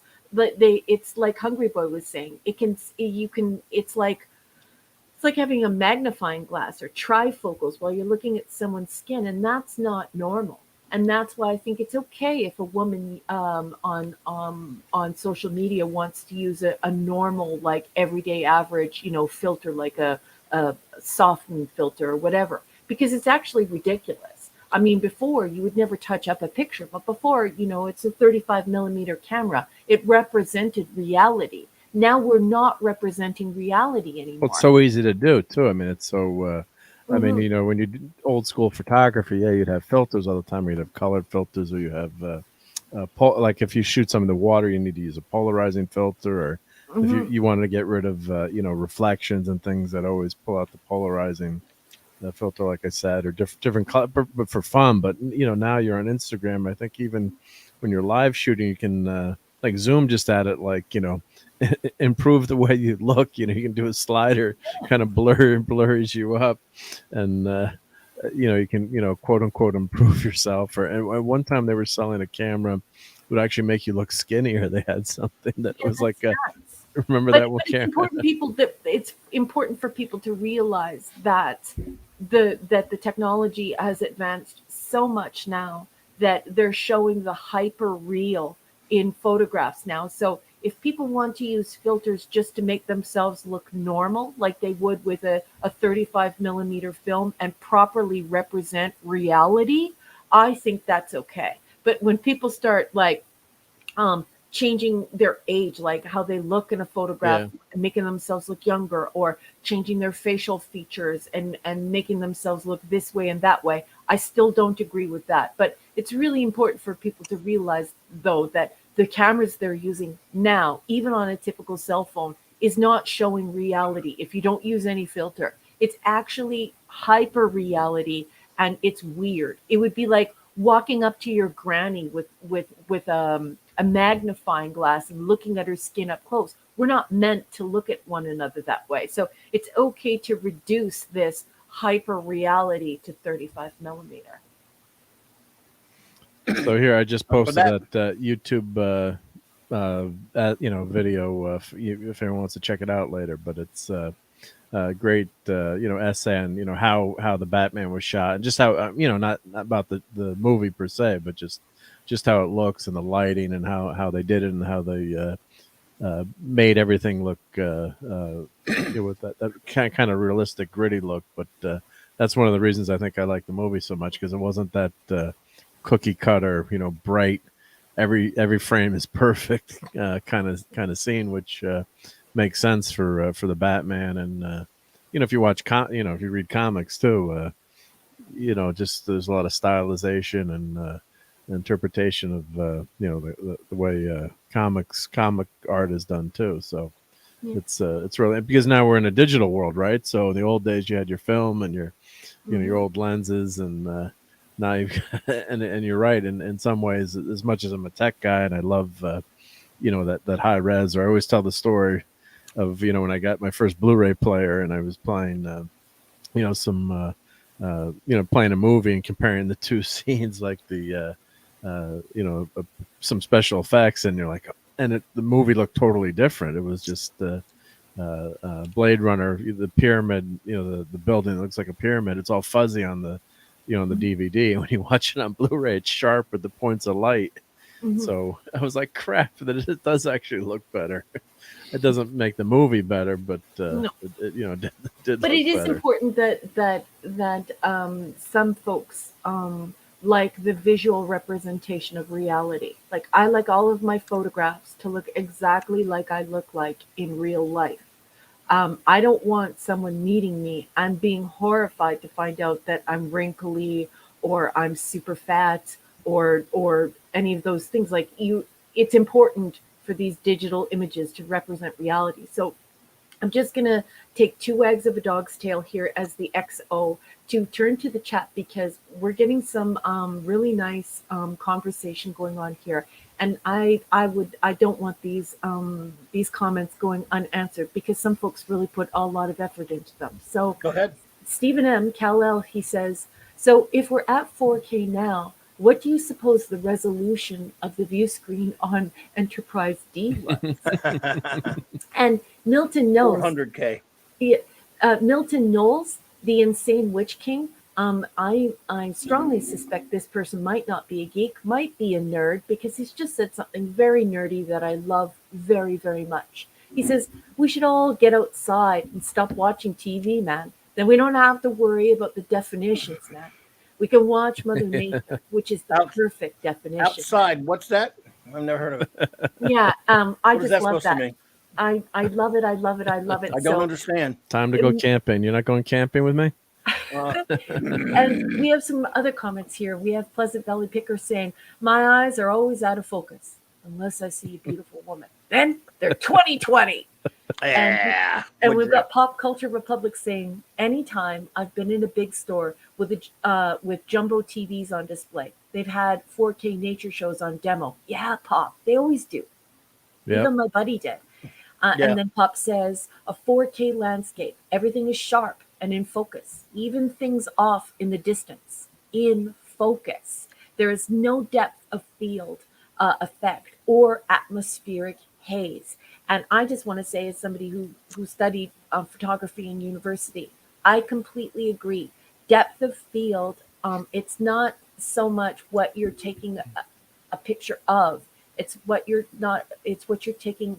You're leaving out of your lens. So it's the images left behind and the things you choose to focus on. Think about the depth of field on a very delicate and rare flower. So I absolutely love these comments, Pop Culture Republic, Pleasant Valley Picker, Milton Knowles, and the great Kal-El that we affectionately call Stephen M. Thanks, everyone. Comments, yeah. That's why everyone loves, you know, that when back in the day when you had a really expensive lens for your camera, you had the bokeh effect, or you'd have, you know, the foreground would be, you know, the people or your subject would be in focus, and the background would be, you'd want the background blurry, and you'd have to buy, like, you know, a $2,000 lens. And now in your camera, you know, your cell phone, you can set that portrait mode, I think they usually call it, on your cell phone, and it blurs the background for you automatically through analytics. But you know, that's the whole idea. You don't want that whole, you don't, a lot of times for artistically, you don't want that whole background in perfect focus. You want to have, you don't. You want to have just your subject in focus. So yeah, and it's such a beautiful thing to say, and it's not just what we take pictures of, it's the things that we choose to blur in the picture, because it says something as well. You know, when you think about a bumblebee on the end of a stamen, and you know, it's in the mountains, and you can have the mountains, and maybe it's by a babbling brook, and maybe it's a beautiful sunny day, and maybe the flower is even gorgeous and rare. But if your statement, if your narrative is the bumblebee of the statement, you got like you're underwater for a second in the submarine, Raquel. Oh, now you're back. Yep. Yeah. But anyway, yeah. Then you want the bumblebee on the statement, because that's your narrative. That's the story you want to tell, right? So yeah. I love these comments where there's give and take in technology. And there are some things we lose with technology and some things we gain. So really super intelligent, beautiful conversation. I love this, everyone. Yeah, and I love, like, I'm editing my photos from Italy to show, and I got to pull out some of the good ones. But I did a lot of wide angle, and I didn't bring my good camera this time on my trip. I just brought I have the new Google 6P phone with and the wide angle lens. It's just amazing. You've got, you know, 3 lenses, and, you know, I'm a photographer and have, you know, the full kit and really good stuff. But just for traveling, I have a micro Four Thirds, and I'm like, do I want to bring that with the lens, you know, and then carry that around and maybe get pickpocketed or something? So, well, what's really bizarre is that not even 5 years ago, could the average person afford a camera that can do what a cell phone can do today? And people do not need to know how to grayscale. They do not need to know or understand, the aperture. They do not need to understand depth of field. It's all created in pre and post edits, and it's all happening in a cell phone. And most people, like I said, not even 5 years ago, could afford this type of technology, and it's really harmed the photography industry. I have a lot of friends who are professional photographers, and now they'll get their niece to film their wedding, and they'll use a digital camera proper, or they'll use a cell phone, and then they'll go into a post edit, and it will look as though what was done in the lower end of photography just 10 years ago. Yeah, so this is I've got the Lightroom open, and this is a wide angle shot just in the hotel room we're at, and just look what you can do. I can do dehaze this, I can change the vibrance, I can play with all these things, over saturated, obviously. I can go through the shot, and this is a cell phone picture with a wide angle lens they added to the cell phone. I can play with all these things. I can just go auto here. We're not going to do a Photoshop class, but I could play with the clarity. And this is a cell phone picture. And it single-handedly killed the camera industry and the photography industry, and all of the people who have gone to university and studied photography, and they're real artists at it. Matthew Pounder would like you to know that he has the Paper Bag with Eye Holes app. Love you, Matthew.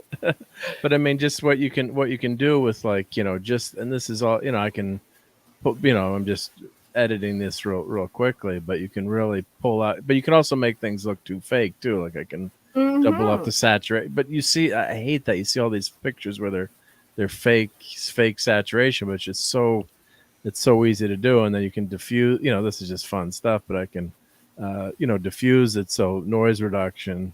So if you want to make someone look younger, you can do something like that. But just go, these are just pictures going. Do that. Always tell your photo should always tell the truth. Yeah. But I'm saying that's, but it's really something that's, can be abused, and just, for something like this where I see some noise in this picture.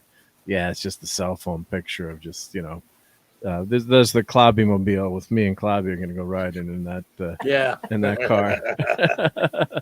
But it's Clobby could pick that car up and take it shopping. That's like Clobby's handbag. That's Clobby's briefcase. He'll put his some comics in there and go shopping with it. That's a Clobby briefcase. It's not a vehicle. But look at the sky, like you can fake, that look, I can make the sky look like that. And that's just, and this my is photography Trevi professor found. used to talk about this all the time, and we actually had a full lecture on people who do this and enhance and enhance and enhance. And they over enhance too. But, folks who have been caught out for the International Photography Awards, where you're not allowed to do any Photoshop. So they've actually won, or they've been caught out and then had their title taken away. So it's really important that people are using cameras to represent what's real, because you don't want people to be disappointed by the lie. I meet people in real life. I'm not somebody who's going to be using all these Photoshop things that many of the women on social media are using, because I meet people. They're going to meet me. I've met many people, and you should look like why don't you look like you're some of these pictures I've seen of people, I'm like, that's not you, right? You don't recognize it. Yeah. And just aside here, Trevi found, oh my God, this is just so gorgeous. And as I go through my pictures, I'll do some highlight. What I got to do is edit these, and but see, like you can over clarity, that's garbage, but you can. But I was just so impressed with the quality of the the cell phone camera, and a lot of these were taken with a wide angle. You can switch lenses now with the camera, in this pop culture saying, "Yeah, amazing we can do with the sliders and Lightroom." So, did you see this comment after this? Pleasant Valley Picker. Listen to how intelligent this person is. I love this person. Yep. Listen to this comment. Thing is, though, technology can make photography simple for everyone, and isn't that wonderful? That's an advantage, right? But then he goes on to say, still, the great photographers will understand composition and content. The great photographers nail those things. I love 100%. You, BC. Yeah, and 100%. Yeah, that's you got to have an eye for photos. So my dad was, hey, there's Superman in Italy. Hey, he finds Superman even in Italy, folks. Yeah. The candy shop. Yep. So this is a fun and Spider-Man. Candy Spidey's Lisa in the back. Spidey's there. Yeah. So and my dad was amateur, amateur fun photographer, and he took I love these shots going down the streets in Italy, and he took a shot like looking down the stairs with a lamp post at night, with the light on, and his friend copied it, won a competition, exactly took his composition, and my dad was so pissed he never talked to him again. And he, wow. You can't do that. You can't, like in some of the places I went to, they had artists that were up and they had, their stuff, and they said, no photos, because they didn't want to copy their art, which is understandable. They're artists and they don't want a picture taken of their paintings, right? Because then someone puts it out. And but my dad was so mad. He was so pissed at the guy for copying his photo. But like here, like you're in the square here, and they've got an old Roman columns right on the buildings. It's just gorgeous stuff, and I'm just. If you like Italy, wait until you get to Greece. Yeah, well, that's where they got everything, right? Yeah, they got the ideas. Yep. Well, that's true. Yep, some of the Greek columns. Yep. So here's there's our guy. With I didn't go buying a candy, but looking good with that 5 o'clock shadow. You earned that 5 o'clock shadow. Yeah, sir. Look at that. Mark with 5 o'clock shadow, ladies and gentlemen. Yeah, well, that's the half beard going. Yep, but you look great, my friend. So Superman's not the belt's not so accurate, but no. But and this is one of the most famous. I'll just show a couple more. One of the most famous buildings, the Parthenon. So when you go inside here, my God, it's just unbelievable. You don't realize how this day we didn't go in, but it looks like it's kind of run down on the outside. But it's one of the oldest surviving temples.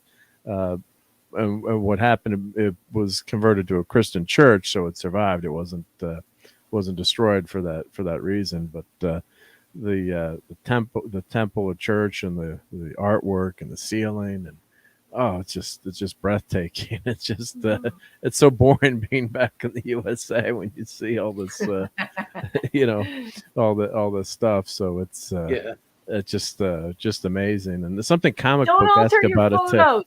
Don't alter your photos. Well, this is a crappy cell phone photo, so I gotta fix it. Yeah, don't make them hyper real. Make them realistic, not hyper real.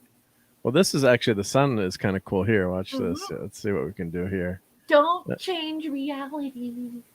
Well, of course, I don't have all my controls on the camera too, so you can't go manual. So Hungry Boy says, Mark, Italians in fashion. The belt was always going to be changed, Mark. Yeah, right. Yeah, that's for sure. Yep. Oh God, their fashion plates there. That's for sure. So. Yeah, and really expensive. No one wearing. Pleasant Valley Picker says he has 5 o'clock shadow right now.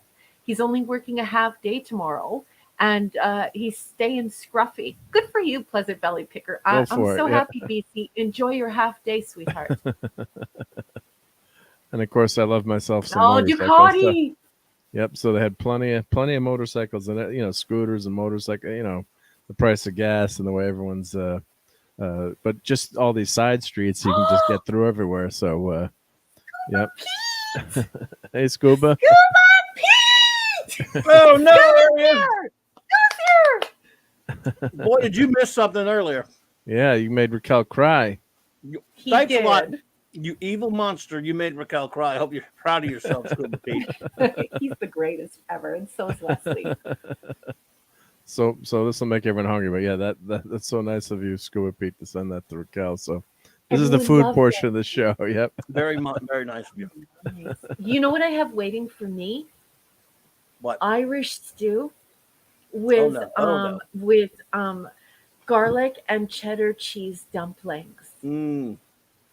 I could eat that. And that sounds awesome. But if you do go to Rome, you've got to have the carbonara pasta, which is which is pig cheek, which is your ham, or that's the best part of the pig, which is this pig cheek right here, and it's got an egg actually in it. So it's egg and the cheese. Oh God, I had it 3 or 4 times. It's really super good. The pasta is very al dente, though, I have to say. You gotta, but. Pop Culture Republic, the regular food part of the show. Yeah, right.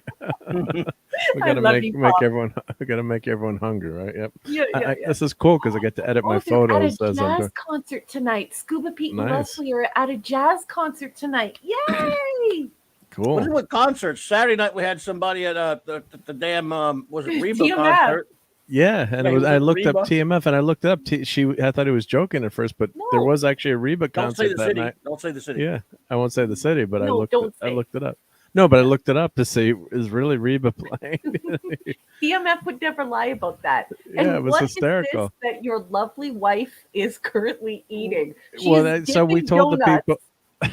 Yeah, I'm enabling my waistline. So actually, we're at the den, and we landed there, and you got severe jet lag right when you land. Yes, and of so, course. but this is one of the best restaurants in Rome, allegedly. It was actually all, so it was booked the whole week. So we got like lunch at like 2:00 there, just off the plane the next day, and we're semi zombie mode. So we're like, semi-conscious. Yeah, and so we're like, and the food was fantastic, but they gave us.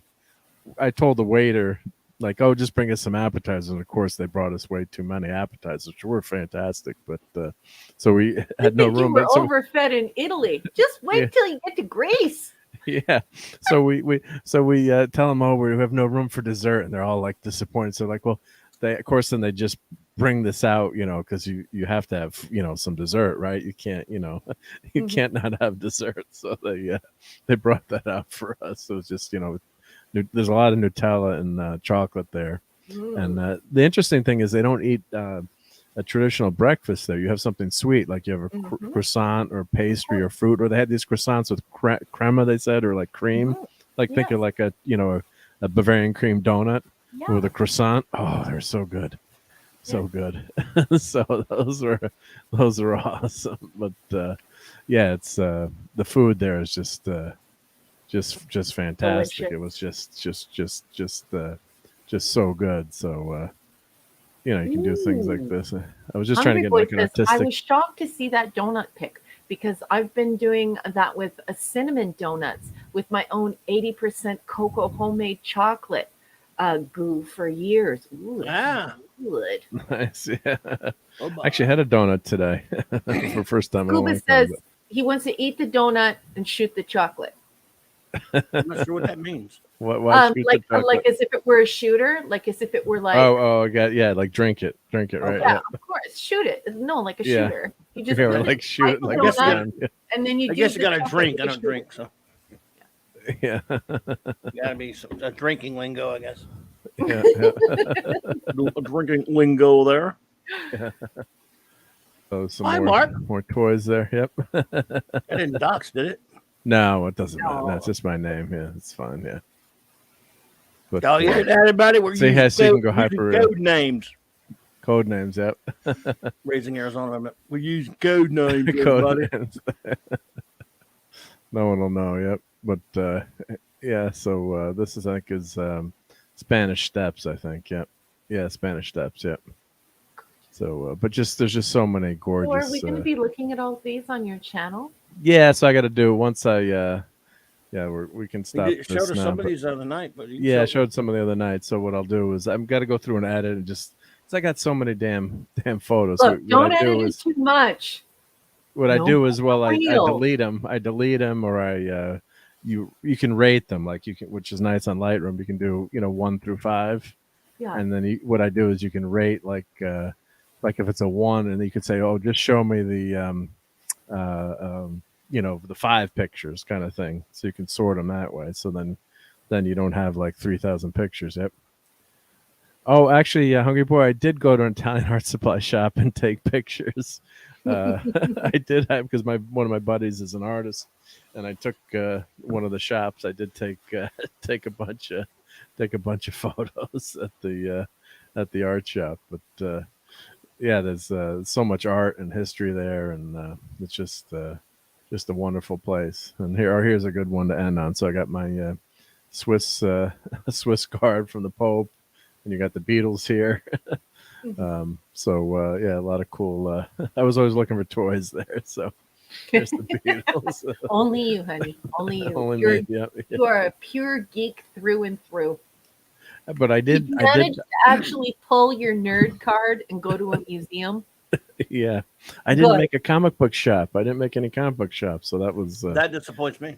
I realized when I was on my way out, I was like, I didn't look up any comic book stores there, and just to check them out or bring back. It's always fun to, like, if I found a comic in Italian, or I got a bunch of French comic books, and Marvel comics. It's just a lot of fun to have that kind of stuff. So, and I didn't make, and then I did look up what was there, and there, of course, was all mag comics mostly. But I wonder if there probably was some Marvel and stuff too. But it's Nice. it's always interesting to look. I did hit the Lego store. Oh, well, there you go. I did get some Batman. I got Batman on a motorcycle with Catwoman, so I'll do a build on that one on the Nice. channel. Well, we'll have to get on over to your channel, and we'll have to watch these things together and go through them. I personally would like the nerd stuff. So when you're ready to do the museum, or if you went to an art gallery, or if you went to a library or several libraries, you need to let me know, because I will show up in full Okay. nerd gear, ready to nerd. Sounds good. Yep. No, we did go to the Vatican Museum, so that was probably the longest museum we went to. And of course, the Sistine Chapel, you're not allowed to take pictures there. But just seeing the Raphael rooms, and Pleasant Valley Picker is saying he'd love going to the galleries. He studied fine art for 4 years, best years of my life, many great friends. But they've so yeah, it's just the art. There were like 4 or 5 museums, like just walking distance where we're staying, and then it's kind of, you get kind of jaded after being there a week. Like, you walk into these churches, and they're just the most gorgeous churches you've ever been, with the artwork, and it just, look at the ceiling, and it's just I agree. I agree. It's unbelievable. hard. It's hard. When I come home from when I come back to Canada from Greece, I always feel deflated. I always feel like, oh, I want to go back. Yeah. But you know what's really shocking is how many people who watch our comic book shows, and also watch Star Trek, who are artists, like actual artists. So Pleasant Valley Picker took fine arts for 4 years. Hungry Boy has obviously taken fine arts, but there are so many of them that it's just mind blowing. Like, I can't believe how many artists are in our circle. Steve Mitchum, Pleasant Valley Picker, Hungry Boy, like lots of people who we know have taken fine arts, and they're bona fide geeks or nerds. It's great. Yeah. And did you see that comment that I briefly put up in the marquee there? Scuba Pete was like, "Lego, you say?" Yeah. I did get some Legos, and I did get this little guy Scuba. So I did. I got that at the Vatican. So I got a Swiss guard. I didn't buy a Pope, but I did get a little Swiss guard guy. So I got to have an action figure. So it's not. I got to get a better webcam, but just the little, the little soldier that guards the Pope. So got to have. And I did buy the other thing I bought was the gotta have a Coliseum, right? So I bought a little yeah. Coliseum to put on my desk. So that was the other. God, that's an impressive place to visit, is the Coliseum. Just truly amazing. And then seeing La Pieta, the Michelangelo sculpture, just almost makes you cry when you see it in person. It's just so emotional versus seeing the photos. So I did get some good photos of that, but it's just when you see it in person, of course, unfortunately, it's behind bulletproof glass now, because the guy 20 or 30 years ago took a hammer to it, which is unbelievable. But it's just so breathtaking to see that sculpture. It's and you'd think that people would be able to duplicate it today, but it's just phenomenal.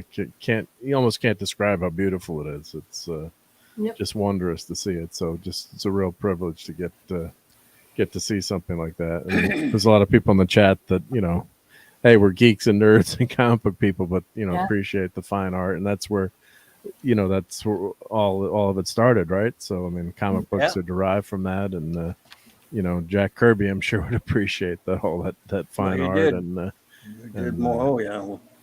He was classically, back then they were all all those artists were classically trained and classically educated. Yeah, and when people worked in comics back then, absolutely. Yeah. So it's a wonderful experience. Pistols for Pleasant Valley Picker, high-end, low culture. I love it, Pleasant Valley Picker. And then, of course, Hungry Boy, non sequitur. Bobby looks great as Straker. Most apropos. Great word. I've always thought I'd look great as Straker.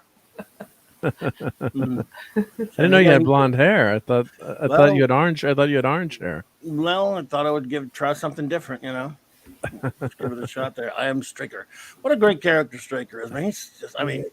He's just.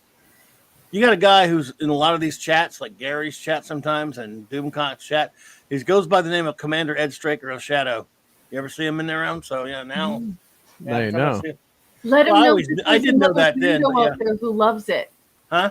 Let him know that there's another weirdo out there. Oh, I should probably. There's Claude.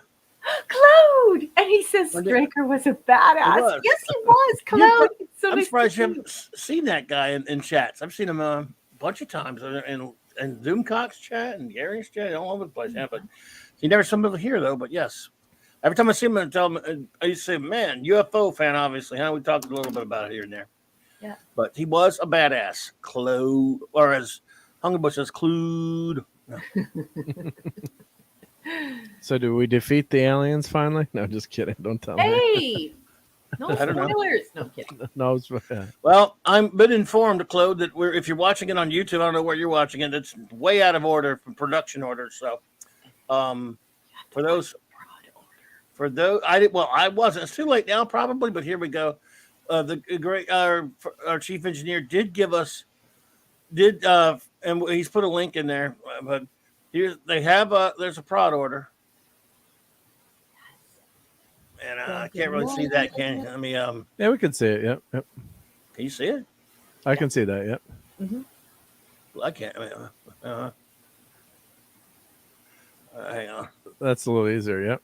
And actually, the Wikipedia page also has the same kind of thing. Look at all these different versions of the order. Yep. Well, the main thing is I think it was the airing order that it was shown was just so far out of order that it's and because I think obviously the series was finished, but they just threw it up, and it's so. But you really want to watch it in that prod order. And some people say episode 4, 5, and 6 and 7 they flip a few of them. I'm sure that's not a drastic change, but when you're watching episode 21 second versus. Look, I watched. I just got. I was the 14th episode I've watched that they've had on the YouTube channel because they've got them order, and it was really episode 25. I didn't learn that till tonight until it's too late. Yeah. But so Claude, no, the YouTube channel has them in the what's called the original UK broadcast order from ATV Midlands, but there's a production order, which you can find here, which I'm going to go ahead and start from now on doing it in the production order. Yeah, and Wikipedia has the prod orders for those things. So that's how I also do it for you all for Star Trek. It's that they released the production orders, and I believe the production order numbers are also on IMDb. So those are the greatest sources for information, because of course it's user generated content. So a lot of it on there is BS. But one thing that is correct is the production order being presented on both of those sites. So you just look. Well, according to what I'm seeing here, if you do have, let's see, where's the Fander, the Mark Martin's recommendation order is almost identical, with one exception to the one F there. Fanderson's suggested order on British DVD. So the British DVD order, it looks like on that one, episode 5 and 6 flip flop. Or other than that, it's the same as the other of the first list. Yep. And the Fanderson is absolutely crazy. If you have not been to the Fanderson site, you need to go to the Fanderson site. It is it's beautiful. It's UFO heaven. If you would like to die and go to UFO heaven, go to the Fanderson site. Let's find that. Where is that? Well, let's find it then. Yeah, I love it. I love it. I love it. I have is it just Fanderson.com, or is it? I love this person. This person is such a sweet person. I love this person. Claude. He says, I have no life, but I must sleep. I think he's going to leave. He's paraphrasing Harlan Ellison there. But is he okay? That's the name of a Harlan Ellison book, sort of like, I have no mouth, but I must scream. That is a Harlan Ellison short story. I see boobs, so I must grab a Harlan Ellison production. That's his other one. Fanderson, let's see. I'm trying to find the site. Fanderson homepage, there we go. And the other website I like for just all of TV is the tvdb.com. So if you're ever looking up like a TV show or want to know, episodes or anything, it's just a fantastic site. So tvdb.com. Yep. Claude is already asleep. Out. So here you go. That one there. Oh yes, it's so beautiful. I could spend all day on Fanderson's site. It's just a beautiful place to be. It's my Disneyland, okay, folks? Not a geek, a nerd. Fanderson's site is my Disneyland. You just like marionettes. Is this an e-ticket for you?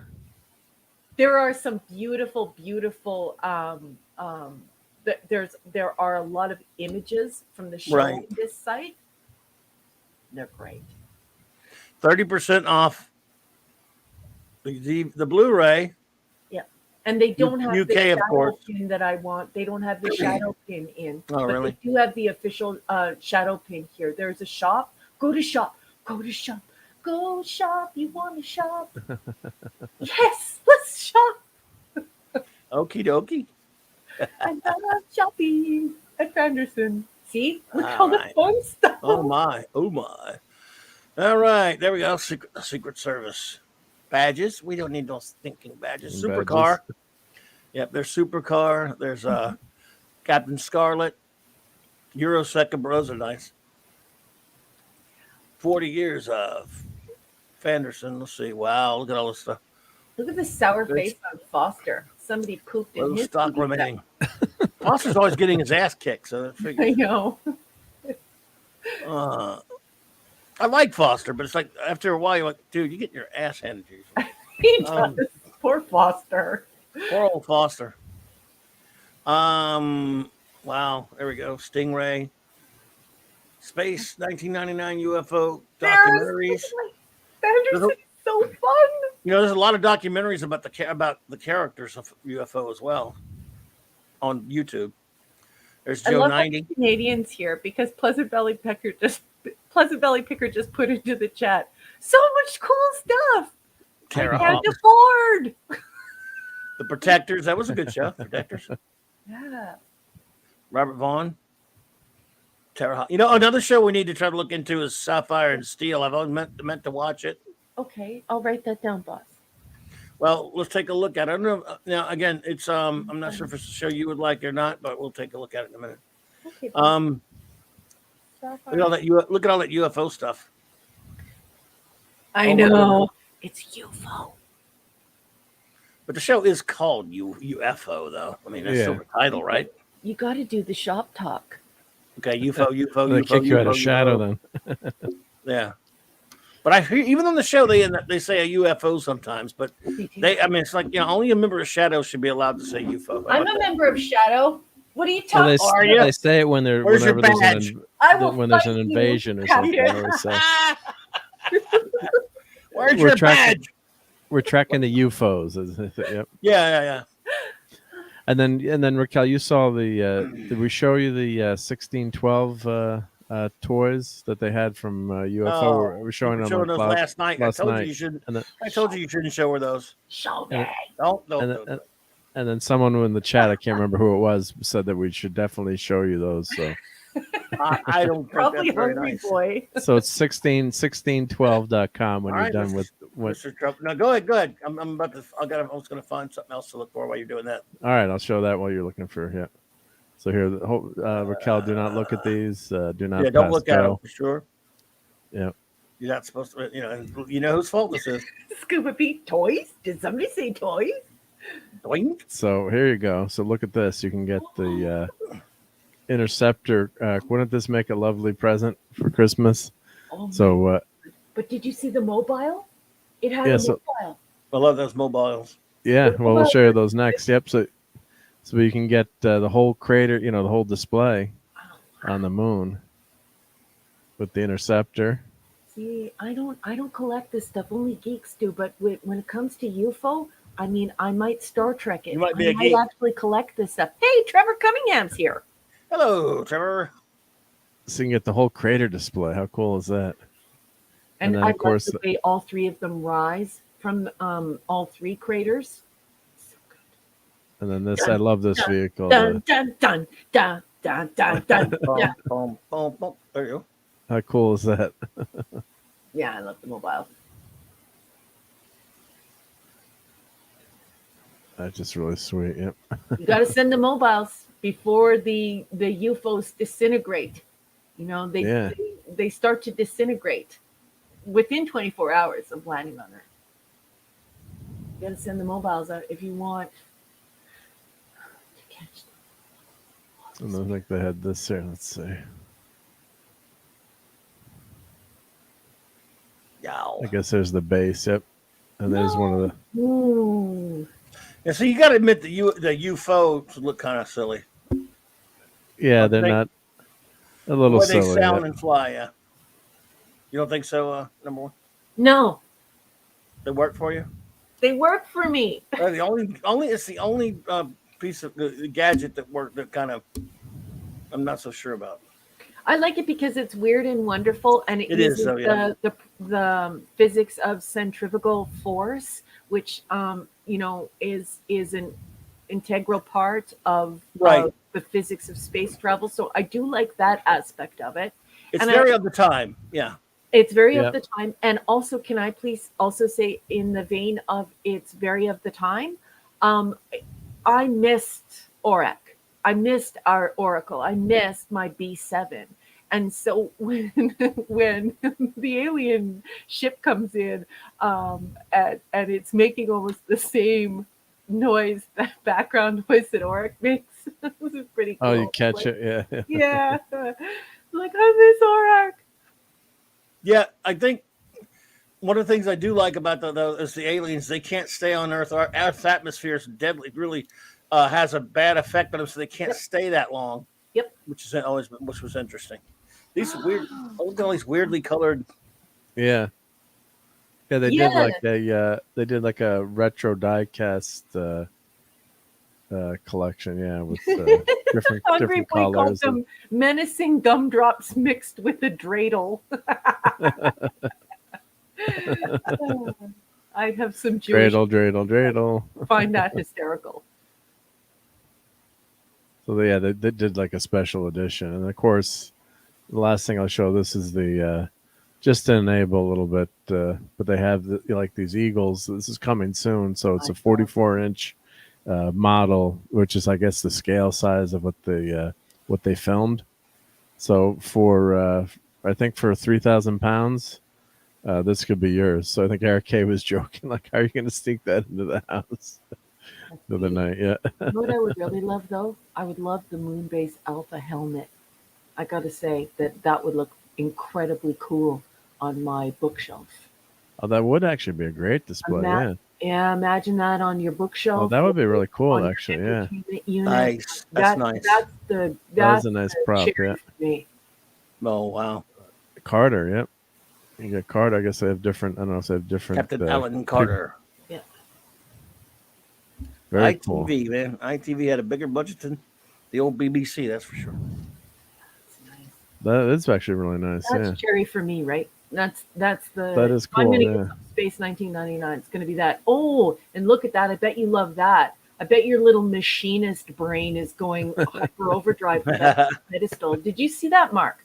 Yeah, that's very cool. Yeah, no, I like nice that. Nice way to balance the helmet and nice way to provide a stand for it. It's very clever. It's a cool, very futuristic and very like a machinist definitely designed that. Yeah, it's great. That's nice. So you have it floating too. You don't want the helmet just sitting on the ground. Yep. That's right. That's very cool. Yeah. So this is a great $300 or 300 pounds. Yep. 300 pounds, so like $700 Canadian. Wow. I guess. Yeah. Unfortunately, yeah. Jesus. Studio. This is nice right here. Whew. Was it? 300 pounds. Yeah. Yeah. But here's the website 1612. So it's gorgeous stuff. But they have some of the some of the models are cheaper. But but if you have to do something, and you want to do Space 1999, I'm here to say that I would be covetous of the helmet. That is a cool one. I think is the cherry pick for Space 1999. Yes. Don't think a lot of people have it. I think it's a super and don't take this the wrong way because I don't want to sound like a jerk, but it's the very adult. Well, I don't want to use the word adult. It's it's the elegant. I think we know what you're saying. It's a subtle collectible. Yeah. Yep. Where you have to explain it to people. It's not overt. It's a subtle conversation where people are like, oh. The helmet for me is golden. Yep. Yeah. Oh, it's really cool. Yep. Literally and figuratively. It is a golden nice. Helmet, Yes. That's great stuff. Yeah. So sorry about that, guys. Yeah. Damn it. Hungry boy. Covet the helmet. Yeah. Well, I tell you what, we probably ought to let everybody run so they can go get something to eat, right? Because it's been I know Raquel's hungry. I'm starving. I want Irish stew and garlic and cheddar cheese dumps. Yeah. Well, nice. Now I'm hungry. Sorry. No, I already was. No, I'm just kidding. But well, everyone. Hey, Tim Hayes, what do you say there? Good to see you, Tim. man. Yeah. Appreciate y'all hanging out here with us tonight. Any final words from our first officer? No. Scuba Pete still remember. So if you want anything to say to the Scoob, I just want to say real I love Scuba Pete and I love Leslie Scuba. I just love the Scubas. I love you guys very much. I also want to thank, we dedicated a whole segment of the show to Mr. and Mrs. Scuba Pete. I want to say thank you to everyone who wrenched tonight. I also want to say thank you to our community. What a beautiful and intelligent and engrossing conversation. I love each and every one of you. I had a spectacular time tonight. I enjoyed your company immensely. I also want to say that my friend Mark D with a C, he has a channel. You should follow him because not only is he kind, but he's really cool. And he's also a wicked maker. You need to check out his Doomsday Machine and the other stuff that he makes. He's a cool cat. You need to follow him. Thank you, Raquel. Thank you. I just want to thank Clobby for being one of my best friends in the whole wide wee road. You're the shit, baby. And thank you for creating this beautiful space for us and introducing me to all of these wonderful people that I love, who I love very, very much. Well, I appreciate you both so much. Engineer, anything?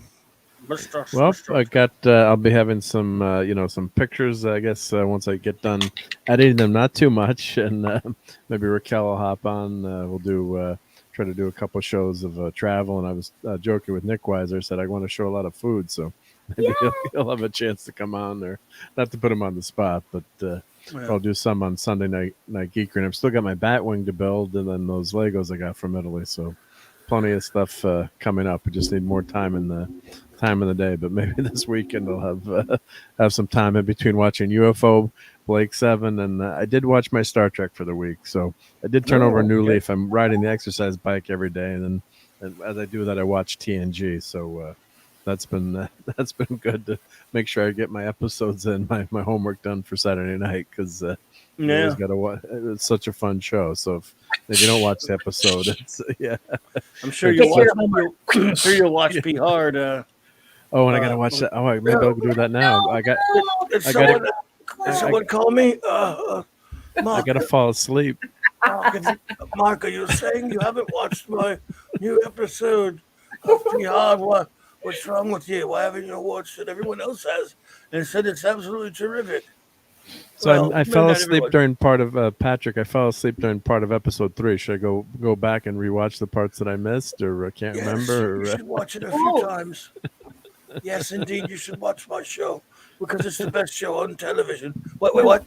It's not on television? You're saying it's on what's an app? I don't know what that means. Paramount Plus. So it's not really on television, then, is what you're saying. I thought it was on NBC, isn't it? No, not even syndication. Oh, dear. My television show is not even on television. Let me get that straight. Yes. I'm afraid I don't understand. This Q's fault.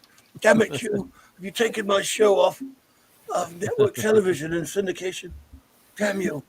And put it on Paramount Minus? What's wrong with you son of a bitch?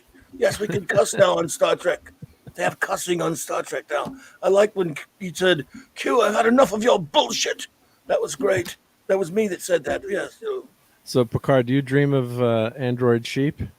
Or I dream of sheep, that's for sure. Oh, I don't think we can talk about that, though. Oh. Not that I do anything with them. I'm an android, after all. Sheep dream of me. That's at Chateau Picard. Drink. Oh, it's Chateau Poopy Diapers. Don't drink wine. I gotta get some more Chateau Picard wine to put myself to sleep. Yeah. It's Chateau Poopy Diapers. Okay. Yes, Poopy Stew. Thank you, Poopy Stew. Go back to sleep. And God, his accent, his French accent is just so horrendous. Oh my God. Make it so. Oh God, the horror of his accent. Sorry, but he's Patrick, but you cannot do a French accent. No. Well, we appreciate everyone hanging out with us tonight. Thank you all so much. You have been fantastic. Don't forget, Saturday night Star Trek at 9 p.m. Central Standard Time. Vote on episodes with my wonderful first officer. Cannot wait. That is, of course, which episodes do we have this week? This week, folks, we have Chain of Command. There are 4 lights. Yes, that was, by the way, I had a great time making that episode. I said, there are 4 lights, and he was torturing me, and now look what happened. And then there was Chain of Command 2, everyone. Jellicoe. Are you gonna do reviews for part 1, or just put both together and do a review? We'll do them separately. We'll just do them separately. Okay. Yes, because Captain Jellicoe's the greatest captain of them all. I wish they didn't let him take over the show, and I could have gone and done something else where I got more, action and I got more women and stuff. We gotta load up some Captain Jellicoe memes. I gotta find a bunch. Yes. If you ever follow the guy on Twitter, Captain Jellicoe. Oh Lord, yeah, I like Jellicoe. He was fun. Mazerist loves that Captain Jellicoe meme person. Yeah, I remember that. I've seen those too. Yeah, I've seen those. All right, everybody. Well, thank you so much. And of course, also I think there's a Sunday Night Geekery that Mark, I don't know if you mentioned it or not. Yep. Well, yep. Thank you. Yep. We'll be back on Sunday night. Yep. 10 p.m. 11 Eastern. Well, actually, I moved to 10 p.m. 10 p.m. Eastern, an hour earlier, because that's right. I mean, right, 10 Eastern. Okay. So it's a new bat time, same bat channel. Yeah, there we are. So, everyone, thank you for being here with us tonight. I mean, I can't remember all the names, so I'll just say thank you all. Yes. All of you have been fantastic. We'll, of course, shout you out on Saturday night. But and our power wrenches, Krish Persia, I love you. And Eric, Kate, love you. Yeah, you guys are fantastic. Before we get out of here, I want to tell you all that our wonderful first officer has some extraordinary works of science fiction. And I'm going to show a video to you of how you, unless you have anything to say about them, Raquel, of course. No, Buzz, I just think that it's so incredible that you came up with this idea of doing a little spot for it, a little commercial for it. And I just think that you're incredibly generous and kind for promoting my work. And I love you with all my heart. Love you. Nothing to it. Let's, well, everyone, thank you so much. We'll play that and then we'll play our end credits. Have a wonderful rest of your. I got a couple spinner rack videos out, but nobody watches those anyway. But I do have those out. Finally, I was so mad today. The spinner rack. Oh, they're crap. But I mean, today's was messed up. I had to go back after it aired, and I saw it. I can't believe I screwed it up. Yeah, because I went to watch it, so this video has been pulled. I had to go back and remake it because I'm so mad at myself. I love the one from the other day. The one that when you were on the road that had the Tarzan and the gold keys. Oh, yeah. By the way, thank you for that. That was fun. I love that. I stayed for that whole show. And the lovely Sherry was there, and Eric was there, and Lord Thoth, and a whole bunch of people showed up, and we had such a great time. And I loved your picks. The comics you pulled for the spinner rack for that day. It was so good. It was outstanding, and everyone had a great time. Well, thank you so much to you and for helping me with that, because I was in a pinch. I couldn't get home and anywhere near in time. I didn't think I'd be gone that long all day. I was out on the road, so I couldn't be there to hang with everybody. But I thank you all who showed up to watch it, and thank you, number one, for helping me out with that by helping spreading the word. So thank you, Trevor. Right, Trevor Cunningham. Thank you, Trevor. Trevor says, I like your spinner racks, Clubby. I know lots of people do. I like this rack. Yeah, I might do some more. We'll see. Please. But thank you all, everyone. And I'll leave you with this. And have a wonderful rest of your evening. And clobber on, clobberers.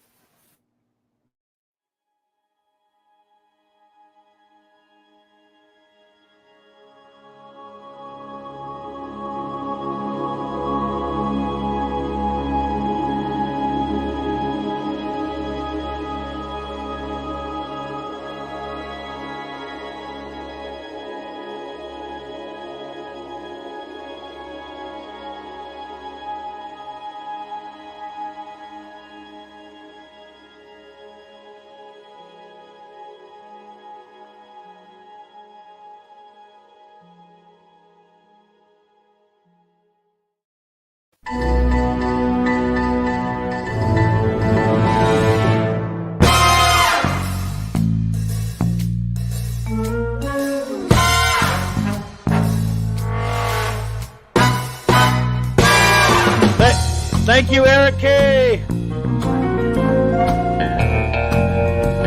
you, Eric K.